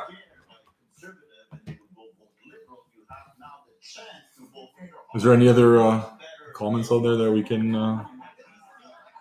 Oh, just in support of the Liberals not winning a majority. That's basically it. Is there any questions that we can answer? I mean, we're certainly far along that. I know you want the questions to be asked.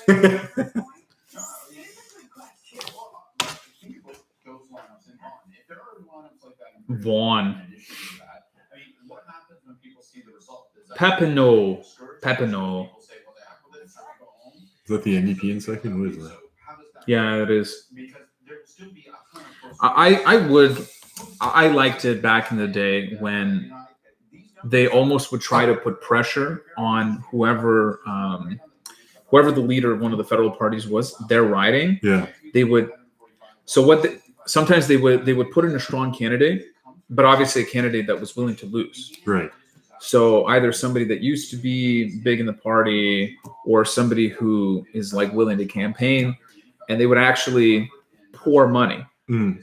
So the Conservatives, for example, would try to do this to the Liberal leader. I liked when they used to do that. Now they're like, nah, we're not going to waste our money. Well, because it was a huge PR blunder if the leader loses his own seat. That actually happened with Mackenzie King. But that was... So what happened is in the 30s, I think it was, you could actually write down whichever riding you wanted. Yeah. No, it was like that. Or you could vote in whichever riding you wanted to vote in. That's what I think it was. So you didn't have to vote in your own riding. As long as you were a Canadian citizen, wherever you voted physically in that riding, that's where your vote would go. And what happened was there was a Conservative campaign to concentrate on William Lloyd Mackenzie King, who was Canada's longest-serving prime minister, and for people to go to his riding and vote for the Conservative opponent. So that's how he ended up losing his seat. Yeah. And I don't know if they closed that loophole right after that election. It seems like they did. By the way, the NDP has now tied the block in terms of seats. So Corey's going in to vote right now. That's what he's talking about. Oh, okay. Well, did you ask him why they're turning away people, or are people just walking out of the line? Because if you stay in the line, you're still eligible to vote. They will not turn you away. I'm not sure why they're turning away people, but I can't answer to that. But if you stay in line and there's a lineup at 9:30, so when the polls close, you can stay in line, and you should be allowed to vote by law. That is the law. So the Green Party is sitting at 3 seats right now. So, I mean, even if Maxime Bernier has lost his seat, so the PPC looks like they're probably not going to get into Parliament again. Wow. Big. I saw the. So wow. I saw yesterday. So his vote count, just to let you know, is almost being tripled. So Maxime Bernier, leader of the PPC, his vote count is almost being tripled. Yeah. By the guy who's running away with it right now. The Conservative. So, that being said, 5% of the vote and losing their seat, it looks like it's a pretty bad evening for the PPC. Oh no, this is a disaster for them. See, the thing is, so Maxime comes out I think at the beginning of the week, and he says, "We are not going away. We're going to stick it out. We're a small party." And yeah, I get that sentiment. What happens is if in 3 elections, and you get 3 chances because it's a minority government twice now, and you get 3 chances in what you think will essentially be 3 years, right? 19, 21, 22. And you get 1.6. Let's say he gets 5.3. Right. And then let's say he drops a little bit and he's like 4.5. And you still don't have any seat. Then you're kind of in an echo chamber there, aren't you? Because I understand it is hard, but like he chose this path. And ultimately with the vaccine mandates, because unless you have proportional representation on the table and you're first past the post. Yeah. And they look at this, then they're basically going to typically, if they were 7 to 8%, they would look at the ridings and they would be like, this is where we're going to put our money in to try to get wins in those ridings, to get like a couple of seats. But if they're just hovering at 5 and they go back to 4%, and you look at the ridings, I don't think, other than Bose, that they were at all possible to get second place in any other riding. No. And in those ridings, they did get some good early results in Atlantic Canada. Yeah, some double digits. Maybe they can build upon that. Maybe even next time he runs in, like I'm predicting, 9 months or so, maybe run out in Atlantic Canada. But to run in Beauce, I don't think that's a wise thing to do again. I really don't. He's got to build the party outside of Quebec, because right now in Quebec there's no traction for his party. Well, the reason that he did that is because his father ran that riding, right, and then he ran that riding for over a decade. But he's not a conservative anymore. He's got to realize that he doesn't have the groundwork to win there. And so where do you think he would go? Because he decided to. You got to go to those disaffected. You got to go to those especially with his message. He should have gone to those disaffected oil workers. Well, here's Newfoundland. Here's a potential seat change. So it looks like the Boris, Liberals will lose 4 seats. Yeah. The Conservatives will gain 5 seats. The NDP will gain 6 seats. Yeah. And that's interesting if that keeps. So Alexandre Boulris is reelected. So that one NDP he's going to stay. From the orange wave is still there. So that means that's over a decade now. Yeah. That's over a decade since that happened. So. But. Is that the NDP leading in Berthier-Maskegonk as well? So it looks like the NDP is going to win a second seat. Yeah. Is that she's the one? She's the one who went to Vegas. So she's the one that she that's right. French? That is correct. And the polls has gotten that seat completely wrong, because she was nowhere near anywhere near the top in Berthier. Did not see that at all. So it could end up being a better night than expected for Jagmeet Singh. The NDP, I'm not sure how many seats are still available. And there's a few seats up north, so the NDP is very likely that they might get to 30 seats. Well, they're projected to be plus 6, which put them at 30 because they were at 24. At 24, correct. So it's looking like a pretty good night. It might be even the NDP wasn't even third last election, so it looks like they might get back to third place in Parliament, and the Bloc will go to fourth.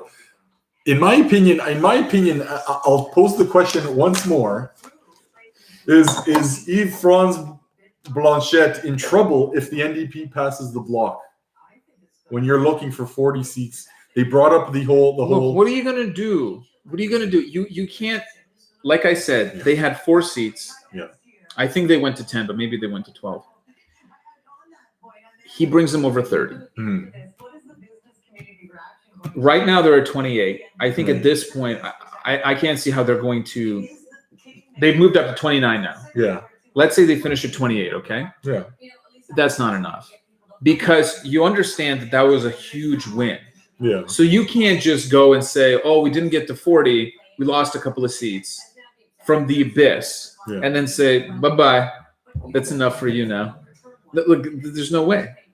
But isn't the Bloc Québécois leadership a results-based party? I mean, all of them, I guess, are. But I mean, they're looking for more for Quebec, right? Every time they're looking for more.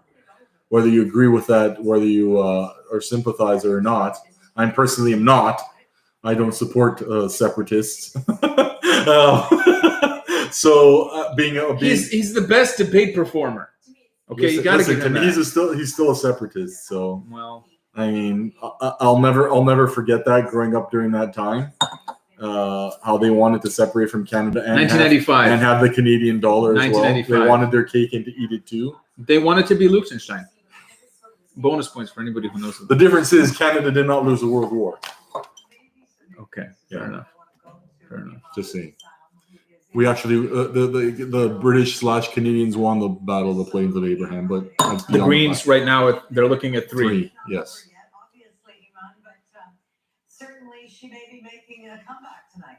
Well, that's exactly it. It's looking good, but it's too early, and it would be one of if Ruth Ellen Brosseau wins that seat back, the NDP might have a base to build something upon in Quebec again. We're probably not talking the 30. What they win last time? In 2011, 35 seats. 2011. Yeah. In Quebec. You're just talking about Quebec. I can't remember that. I just know that they had over 100. 30. I believe it was 35 or 40 seats, and now they're nowhere near that, obviously, but they're not at 1 anymore as well. It's not a final. It's not final there for Ruth Ellen Brosseau, but if she wins and comes back, she did. You were talking about that. She did learn a lot after her surprising win in 2011. Well, look, she lost by less than 2,000 votes last time. Right. So for her to win this time, now it's not a final result, but I think it's pretty final. I think it's pretty final.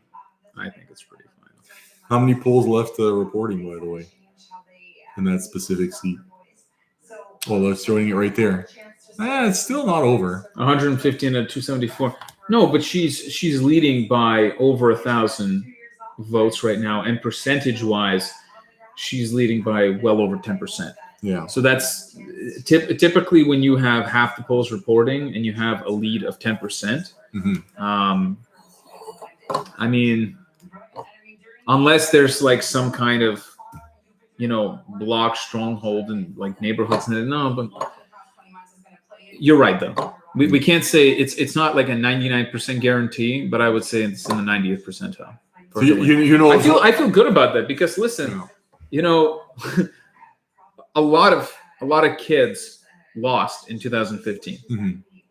So they were given a gift in 2011, become a member of parliament. They lost in 2015. Yeah. She worked her butt off. Yeah. She was able to win re-election, and then she lost by a close margin last time. Yeah.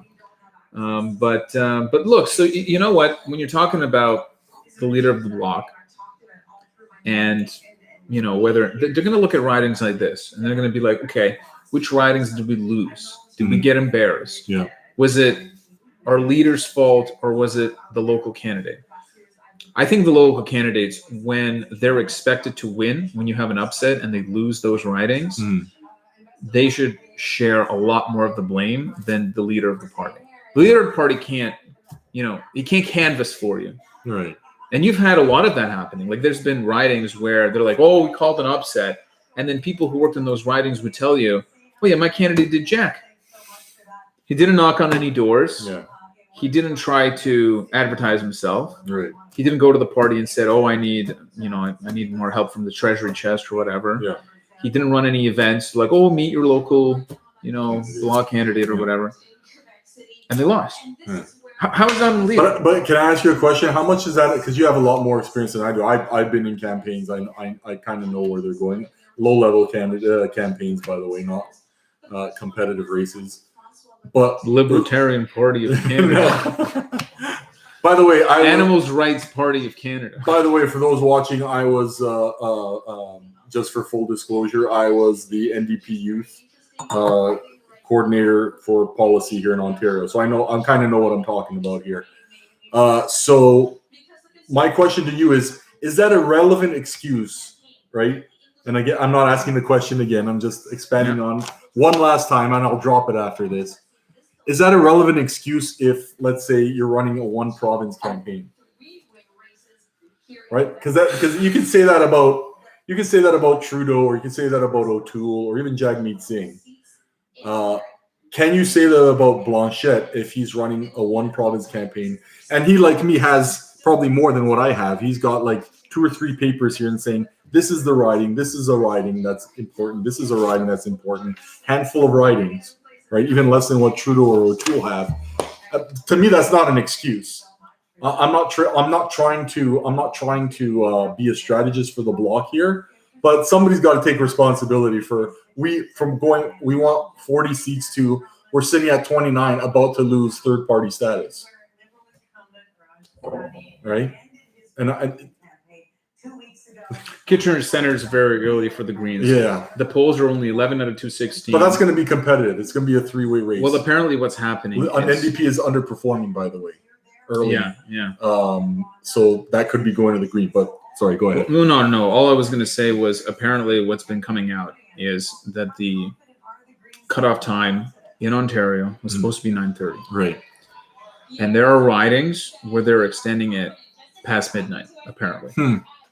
Because the lineups are long. Well, because they have to social distance. Right. So it's not, so there may not be as many people, but because they have to keep the distance and because of, which again, when you were talking about, we could be looking at legal challenges here if they don't continue. Well, again, when you're talking about like the vaccine and everything else, Right. I'm like, I did a video. It took me like a month to cite all the sources that I needed to cite and to put everything together because I do run a business.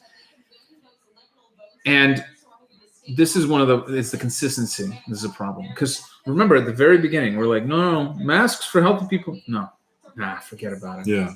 So we went from that Yeah. to, again, you're fully vaccinated. Wear 2 masks now. Like, do people understand how much of a stretch that is? No masks. Well, to be fair, they're doing that on the news. That's not a public mandate, right? No. But yet, at least. It's not about the mandate though. Right. But they have suggested that, like 2 masks, absolutely. Have you not seen those reports? No, I haven't. Where they've said they're like, to be fair, I'm not paying attention to most of those things now. No, they basically, their stance has essentially been, we're not going to tell you not to do that, and it can only help. Yeah. That's the language that they would use. So you're right that they haven't been like, because then you would see the signs everywhere. It's like you need to wear 2 masks. They know that that's overly complicated when like people have 1 mask or 2 masks. Remember when there was a mask shortage? Yeah. And like nobody had masks. They're telling people not to wear masks. Remember that? Dr. Fauci and Karen Tam? Both about the same time we're saying that? Block have crossed into 30, by the way. Okay. So we're picking at straws, I guess would be the analogy here. But I'm not going to mention it anymore because it's becoming a tired subject. But you look at all the parties, and everybody has done better than except maybe the PPC. But everybody's done better. The Liberals have done better than expected. Oh, the NDP have just they're almost there, overtaken the Greens. I think, and it was that's probably Paul. No, I don't think so. I think that's Paul Manley. That's Paul Manley's seat in Nanaimo. More than likely. Liberals sitting at 152, the Conservatives at 120, the Bloc at 30. The NDP Mary Monsef has been defeated. Women and Gender Equality Minister. There you go. I'm so sorry. I forget what worthless cabinet position she has. What do you even? Well, I guess she can join the percentile. No, but if you're unemployed now, I guess. If that's your position as minister, talk about somebody she makes over $200,000 a year. Yeah. And she's a cabinet, for somebody whose entire career, when you're talking about the SGWs, and I don't believe that she's like an SGW with the bandana, but when you're talking about SGW, created out of thin air, just. Well, how did she make magic dust? Did she have political, or did she have insiders in the party that got her that spot? I'm trying to figure out. The controversy with her is that she was classified as an Afghanistani refugee. Right. And basically what happened was, no, she was born in Iran. Okay. And because her parents have Afghan realized, no. Well, I don't.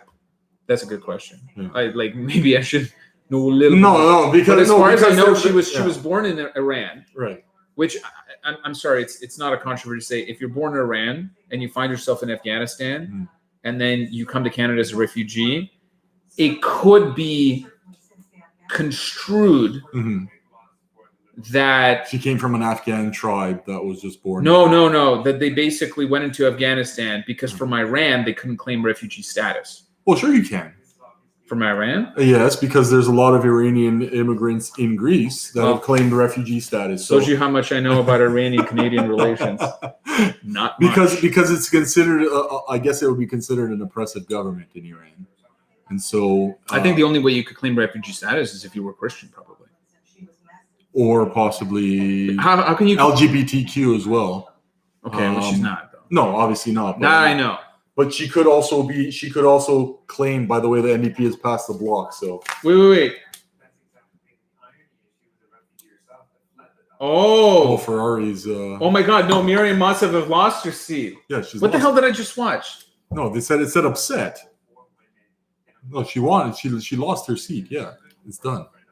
NDP at 31 now. It looks like those northern. I'm drinking more wine to celebrate Miriam Mossev losing her seat. Thank God. Yeah, no, she lost. Upset. No, it's done. So actually, that's it. That's made my day. So I'm actually going to buy a celebratory pack of cigarettes. You just wanted to buy those pack of smokes. Come on. Our country is, who was it? Oh, no, you know what it was? It was the local Liberal candidate in our debate for federal leaders. And I watched my local federal debate. And the Liberal candidate came out and said, Canada has had one of the best responses to the pandemic. And it's like, where would you rather be? And I'm like, if I was there debating her, I would have been like, Sweden, Denmark, Israel, Germany, New Zealand. Well, I don't know about New Zealand. Hungary. I don't know about New Zealand. One case, everybody gets locked down. Not Australia, though. Remember, Not New Australia. Zealand is a different country. See, there's the pot, and then there's the kettle. Japan, Taiwan, Singapore. No, I could do this all day. Switzerland. To be fair, in Australia, the army is unarmed, so Greece. not that I know of. I'd rather be Greece. Really? You'd rather be Greece? In the pandemic, yeah. Oh yeah, all the tests are done on Greece, man. Passports, Norway, PCR tests, rapid tests, Finland. Would you rather South Korea? Would you rather be in Canada where all that has already been tested on Luxembourg, others, or I'm be going the with first small one? Countries. Luxembourg, Monaco, Swiss. You're going to bring San up Switzerland. Marino. I already brought up Switzerland. Netherlands. Yeah. Did Belgium do okay? Well, I don't know. Netherlands. Belarus. I don't know if you want to bring up Belarus. Do you know that's actually one of the funny statistics? No. Like, I understand people like muddle the numbers. Yeah. Belarus, okay, because they've retained the Soviet, system. Yeah. It's actually exceptionally clean. Like the streets are like there's no. I'm sure the trains run on time as well.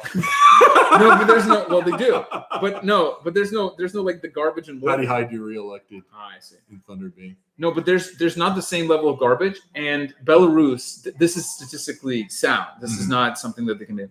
They have more hospital beds per capita than Canada. Yeah.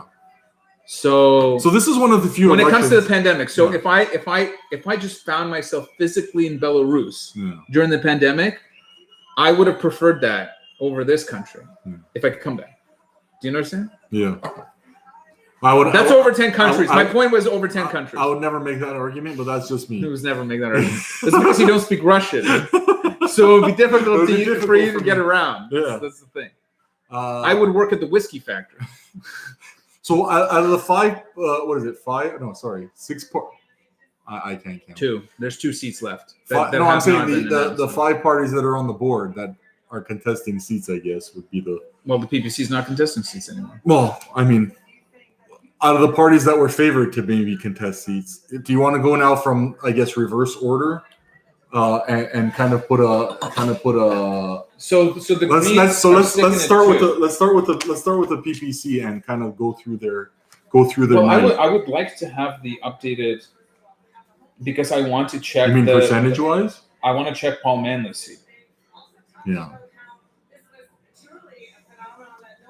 So current standings: Liberals 155, Conservatives 121, NDP 29, Bloc Québécois 29, Greens 2, and the PPC sitting on 0. So I'm not sure if you want to analyze now each party because we're obviously overstaying. We're overstaying our welcome here at Francis. Yeah, we're not at 2 hours yet. Francis is okay. He's more than okay. Francis is not Resting his eyes. So I'm going to find Paul Manley. Francis is enthralled by this political evening. No, so Elizabeth May has won. Yeah. So what was Paul Manley's riding? Nanaimo. It is called Nanaimo. Hold on.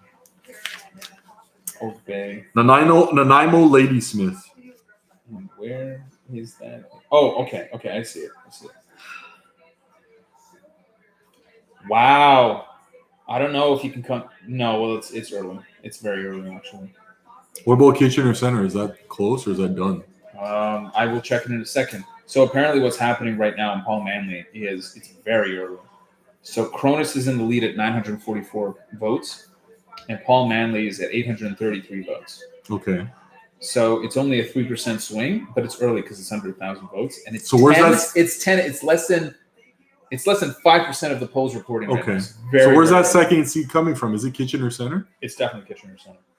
So and how big is Mike Maurice's lead in Kitchener Center, and who is he leading? Because that's. Well, look at. I have to zoom in. So right now on the map, you can't see it. Yeah. If you try to some of these seats, if you look on the map, you can't actually see like. I think you can go have to zoom in. You can even go to Ontario in general and search per region. I guess you don't even have to go. No. I found it. Oh, okay. It's just I have to zoom in like this. You see where I find it because I know my geography is pretty decent. So what are we looking at here? Wow. So he looks pretty well on his way because he's got 31 to 23%. How much percent of the vote? And I told you, like once you cross to double digits, like 10%, and you get half the polls, you're probably going to win. Okay.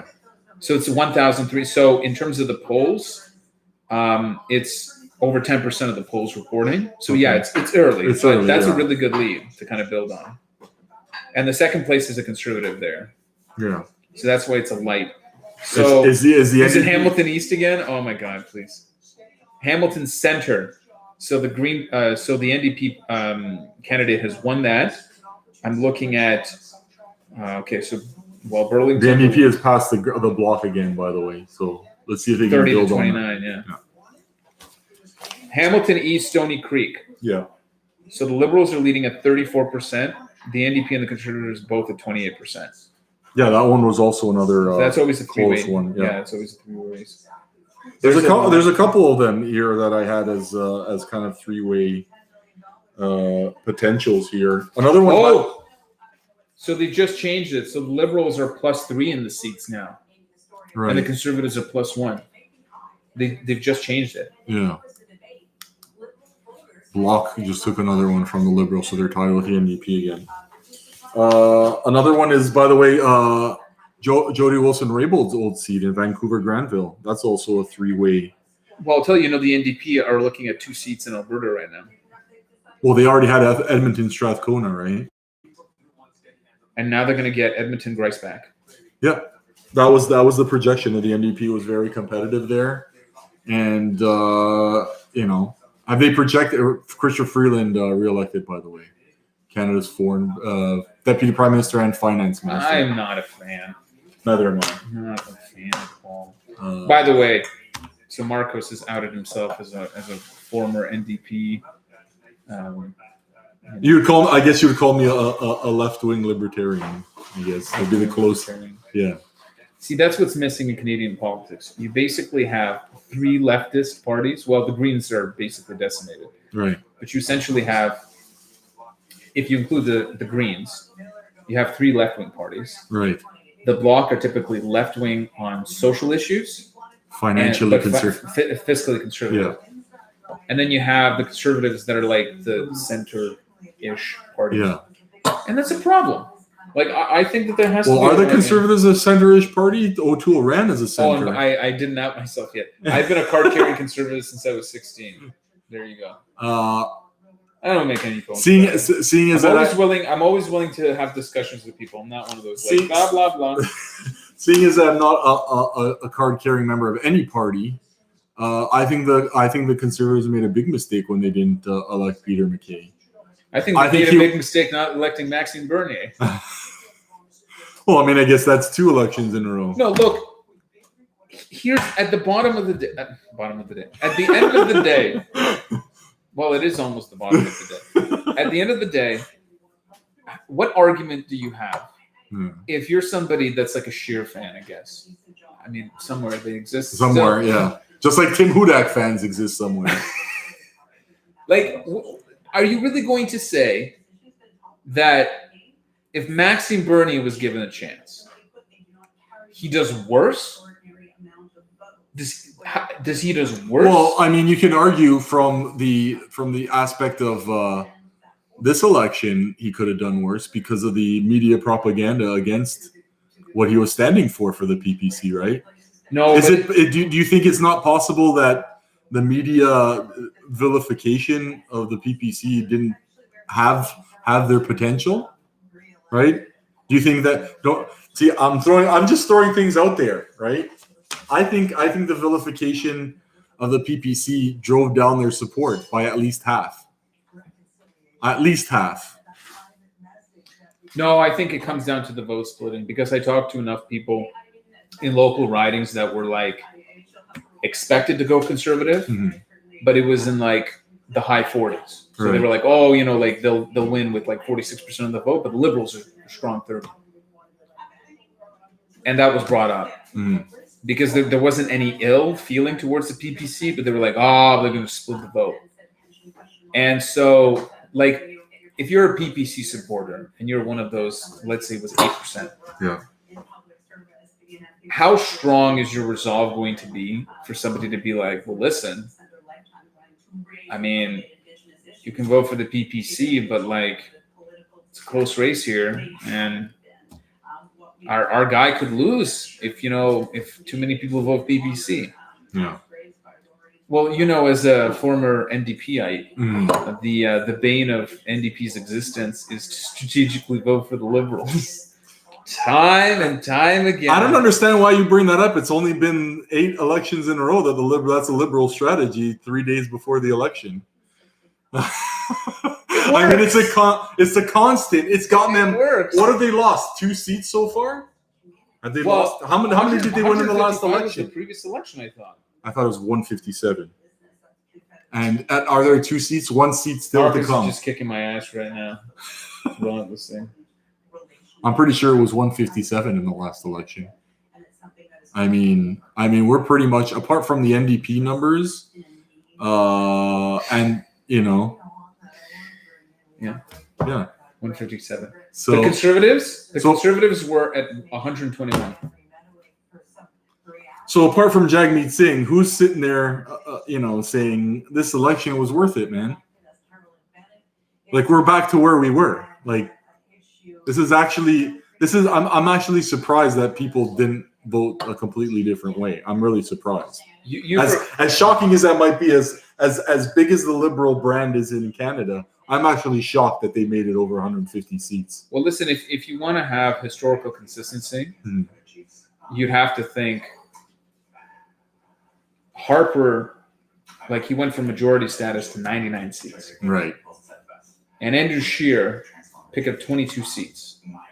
And it was like fired. Yeah. So if O'Toole finishes with 100, well, let's give him 3. Right. Because he's batting 122 right now. Right. And he goes from 121 to 125. And you're like, no, that's okay. Like, do you know, like, where's the consistent? And I do not like Scheer. But how do you go from, we went from 99 to 121, not good enough, fired, to, you picked up 3 seats for us. Here's the crown. Yeah. Please continue. Yeah. Really? Well, I think they need a little bit more consistently. You can't really be changing, guys every election cycle. I think that's also out of the question for the Conservatives. No, but you could easily make the argument that last election, when the Liberals only had a minority, that's when you could have said, well, listen, if it was a majority, then please go away. Yeah. But since it's a minority, we know that we're going to have an election within 2 years, which is what happened. Yeah. Might as well stick it out. But they fired him. Sheer downgrade the majority to a minority. So. Look, I'm not saying that they should fire Aaron O'Toole. I remember this time. This time, yes. But I'm saying that if you want to be consistent, then you should fire him. Yeah. Because you're not consistent. Yeah. So it's one of two things. So it's either we just make shit up as we go along, or we just don't want to set the precedent of 2 consecutive one-time minority election leaders. You probably remember this. The progressive conservatives, this is just for the political history nerds, they brought Joe Clark back. I remember that. Like 16 years after he won a very strong minority. Yeah. And they brought him back in the 90s for like no apparent reason whatsoever. Just to run in a riding. And it would be really interesting if the Conservatives, I'm not saying this is going to happen at all. Right. But it'd be really interesting if the Conservatives somehow, especially if we get a 3rd consecutive minority, if like they run Aaron O'Toole, and let's say the PPC continues to increase their vote. I'm not saying it's going to happen within any realm of possibility, but I think historically it would make the most sense in the world if they were like, okay, Maxine, come back. Oh, I talk about that in our if the preview. PPC, no, because let's say they finish with 124 seats, right? Because right now they're reporting out of 338 ridings, so they're looking at the projected and likely seats. Right. So let's say they're at 124 seats. Yeah. And the PPC, let's say the PPC pick up 2 seats, and they go to like 10.5%. And the Conservatives are still sub 130. Like, let's say they're like 124, 126. Yeah. They would have to get rid of Aaron O'Toole because you've literally done Jack and you've had 2 elections, which was one more than Scheer got. Scheer, yeah. And then you look at Maxime Bernier and you're like, because at that point, when you're looking at the percentages, you're like, okay, either Maxime comes into the Conservative Party and he's more charismatic because he is. And I'm sorry for Scheer and O'Toole fans. They have as much charisma as an empty glass. That's what I should have done. Well, I just don't care right now. The NDP, by the way, has gone down to 27, so their usual drop down late in the election. Almost absolutely no difference whatsoever. You bring Maxime Bernier in, then what's going to happen? He might bring all of those PPC supporters with him because they might be even more enthused because he's like, oh, well, now he's the leader of like a major party. Now we are going to win seats, and they might all come with him. Or let's say, 6 to 7 of that 10% come with him. And then you have to balance, well, are we really going to lose that percentage of Conservatives? Is going to be like, I can't believe you're bringing the PPC in here. No. And then you'd be like, well, in an open debate, if he's out there and he's more charismatic and he's going to work harder and he's going to bring in the money, but are we really going to do worse? Because this is the question that you have to ask when you're in like a purgatory state. Or maybe which is what the Conservatives are right now. Well, maybe they want to be in the purgatory state for whatever. I don't know what. Well, because right now, the Liberals the Conservatives of the bloc do not have enough to look. The Liberals are literally 1 seat less than they were in the last election. Like, what has been achieved from this election? The NDP's 3 above. Okay, sure. I'm not sure where the bloc were 32, right? No, but 30. Remember, I told you it would make more sense if the Conservatives and the bloc were in those numbers. Yeah. Where it's like the Conservatives are like, okay, we're not gaining seats to form, majority governments, but we can work with the bloc. Yeah. So The bloc is not. Listen, the bloc is not working with federalist parties. They're going to pull a child tantrum now that they've lost their seats.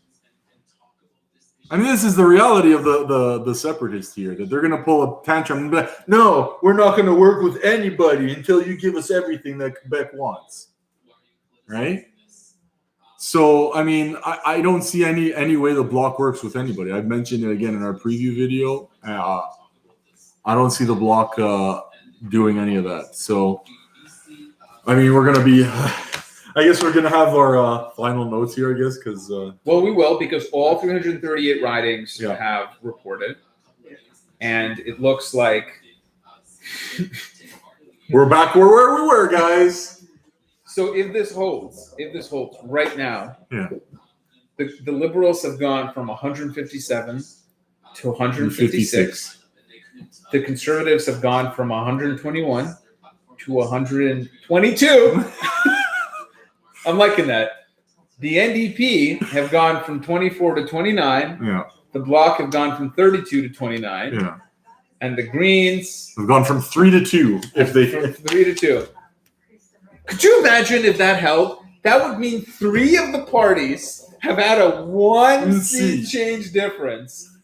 The Bloc have lost 3. It's the NDP election.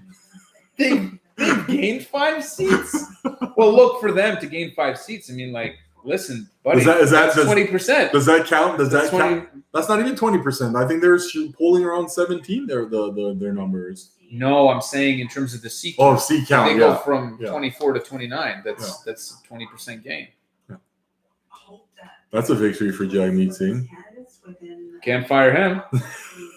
So, I mean, Bernier's not going anywhere. He's the creator of the party. Annemie Paul's pretty much finished. We can all agree upon that. She's lost her riding. Are they going to bring back May? Are they going to bring back May, or are they going to give? See, I don't want. Are they going to give Morris the chance to lead the party from Kitchener or Paul Manley? I mean, that's another possibility. Paul Manley used to be in the NDP. He's currently in 3rd place, right? But you don't necessarily need to have a seat to be the leader of the party. I think if you're the Greens, you really should elect one of the 2 people that have a seat in Parliament. I don't want to bring up health issues with Elizabeth May, but I've seen recent rallies where her health might be Morris. It is. So Morris, it is. I'm not trying to say that she can't run the party if she has some issues, but I mean it might be difficult. But I mean, what other leader do they really know in that party? It's been the stability of Elizabeth May or the chaos. Morris. Put in Morris, man. He looks. Yeah. Have you seen the guy? Yeah.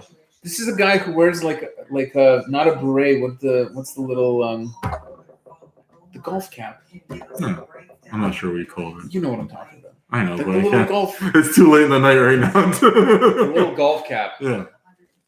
No, and he's much younger. Yeah. Put him in. Put him in. There you go. You got a sitting member of Parliament. No. It can go. It can only go up from there. But I think the most just way to finish this is if the Liberals finish with 156, so they lose 1 seat. The Conservatives finish at 122. And I would have the Bloc at 30. Where's the People Party at? Percentage-wise, 5.2. They're not even at 300,000 votes. I mean... Well, no, but it's early. No, I know. But I'm just saying the most just would be Liberals -1, Conservatives +1, the Bloc -2, the NDP +3, and the Green Party -1. That's what this election deserves. Is basically these incremental differences. Yeah. And this is what leads to my point where the next election will be a majority for somebody. That's a guarantee in my opinion. No. Because who looks at those numbers and says if the exact same amount gets done in the next parliament, which is nothing. No. Who looks at that and says we need another one of these? No. So I'm going. They're going to govern with the New Democrats. Is that what you're saying? Well, apparently right now they're saying the Conservatives are again going to lead the Popular vote. That's they're right. going to be 1%. Yeah. No, what I predicted. What I as would well. argue is that it's going to be a third consecutive minority. I don't see a minority after this. I know Canadian elections and minorities, and they might go 2 minorities. They will not go 3 minorities. It's happened. It's happened. Lester B. Pearson. Well, listen, we're talking about recent history, not ancient history. So, I mean, Lester Pearson was in the 60s, 50s, 60s, if I'm not mistaken. So, but what I'm saying is, I could see the Liberals gaining a very strong minority. Yeah. So let's say 165 seats. Yeah. And I could see, or I could see slim the Tories getting majority. I think slim majority. No. I could see the Liberals with a strong minority, or with the Conservatives, 2006, a very weak minority. The procurement minister has been reelected, Anita Anon. So.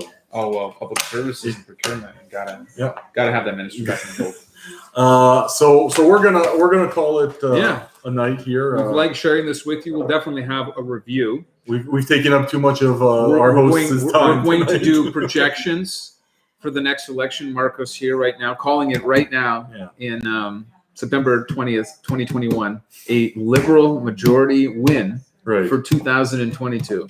A slim majority. I say around 175 seats. Which would be a 19-seat increase. And it's very easy to come up with those numbers. The NDP losing their seats, I think the out west and out east especially, because I didn't see the Liberals doing too well in BC. It looks like they've done a little bit better than was expected.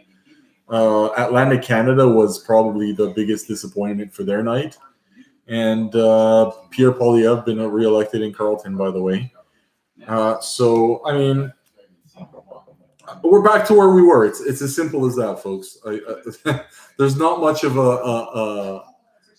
much that's been determined in this election as compared to 2019. So that's where we're gonna leave it. You want any final words there, Boris? I'm just going to enjoy the review video 2 days from now when we're both. Well, I was way off, so. I was 27 Liberal seats off. So there you go. Have a good night, everybody. Take care. I like the 10 people that watched me drink half a bottle. Nah, it's not a half a bottle. For shame.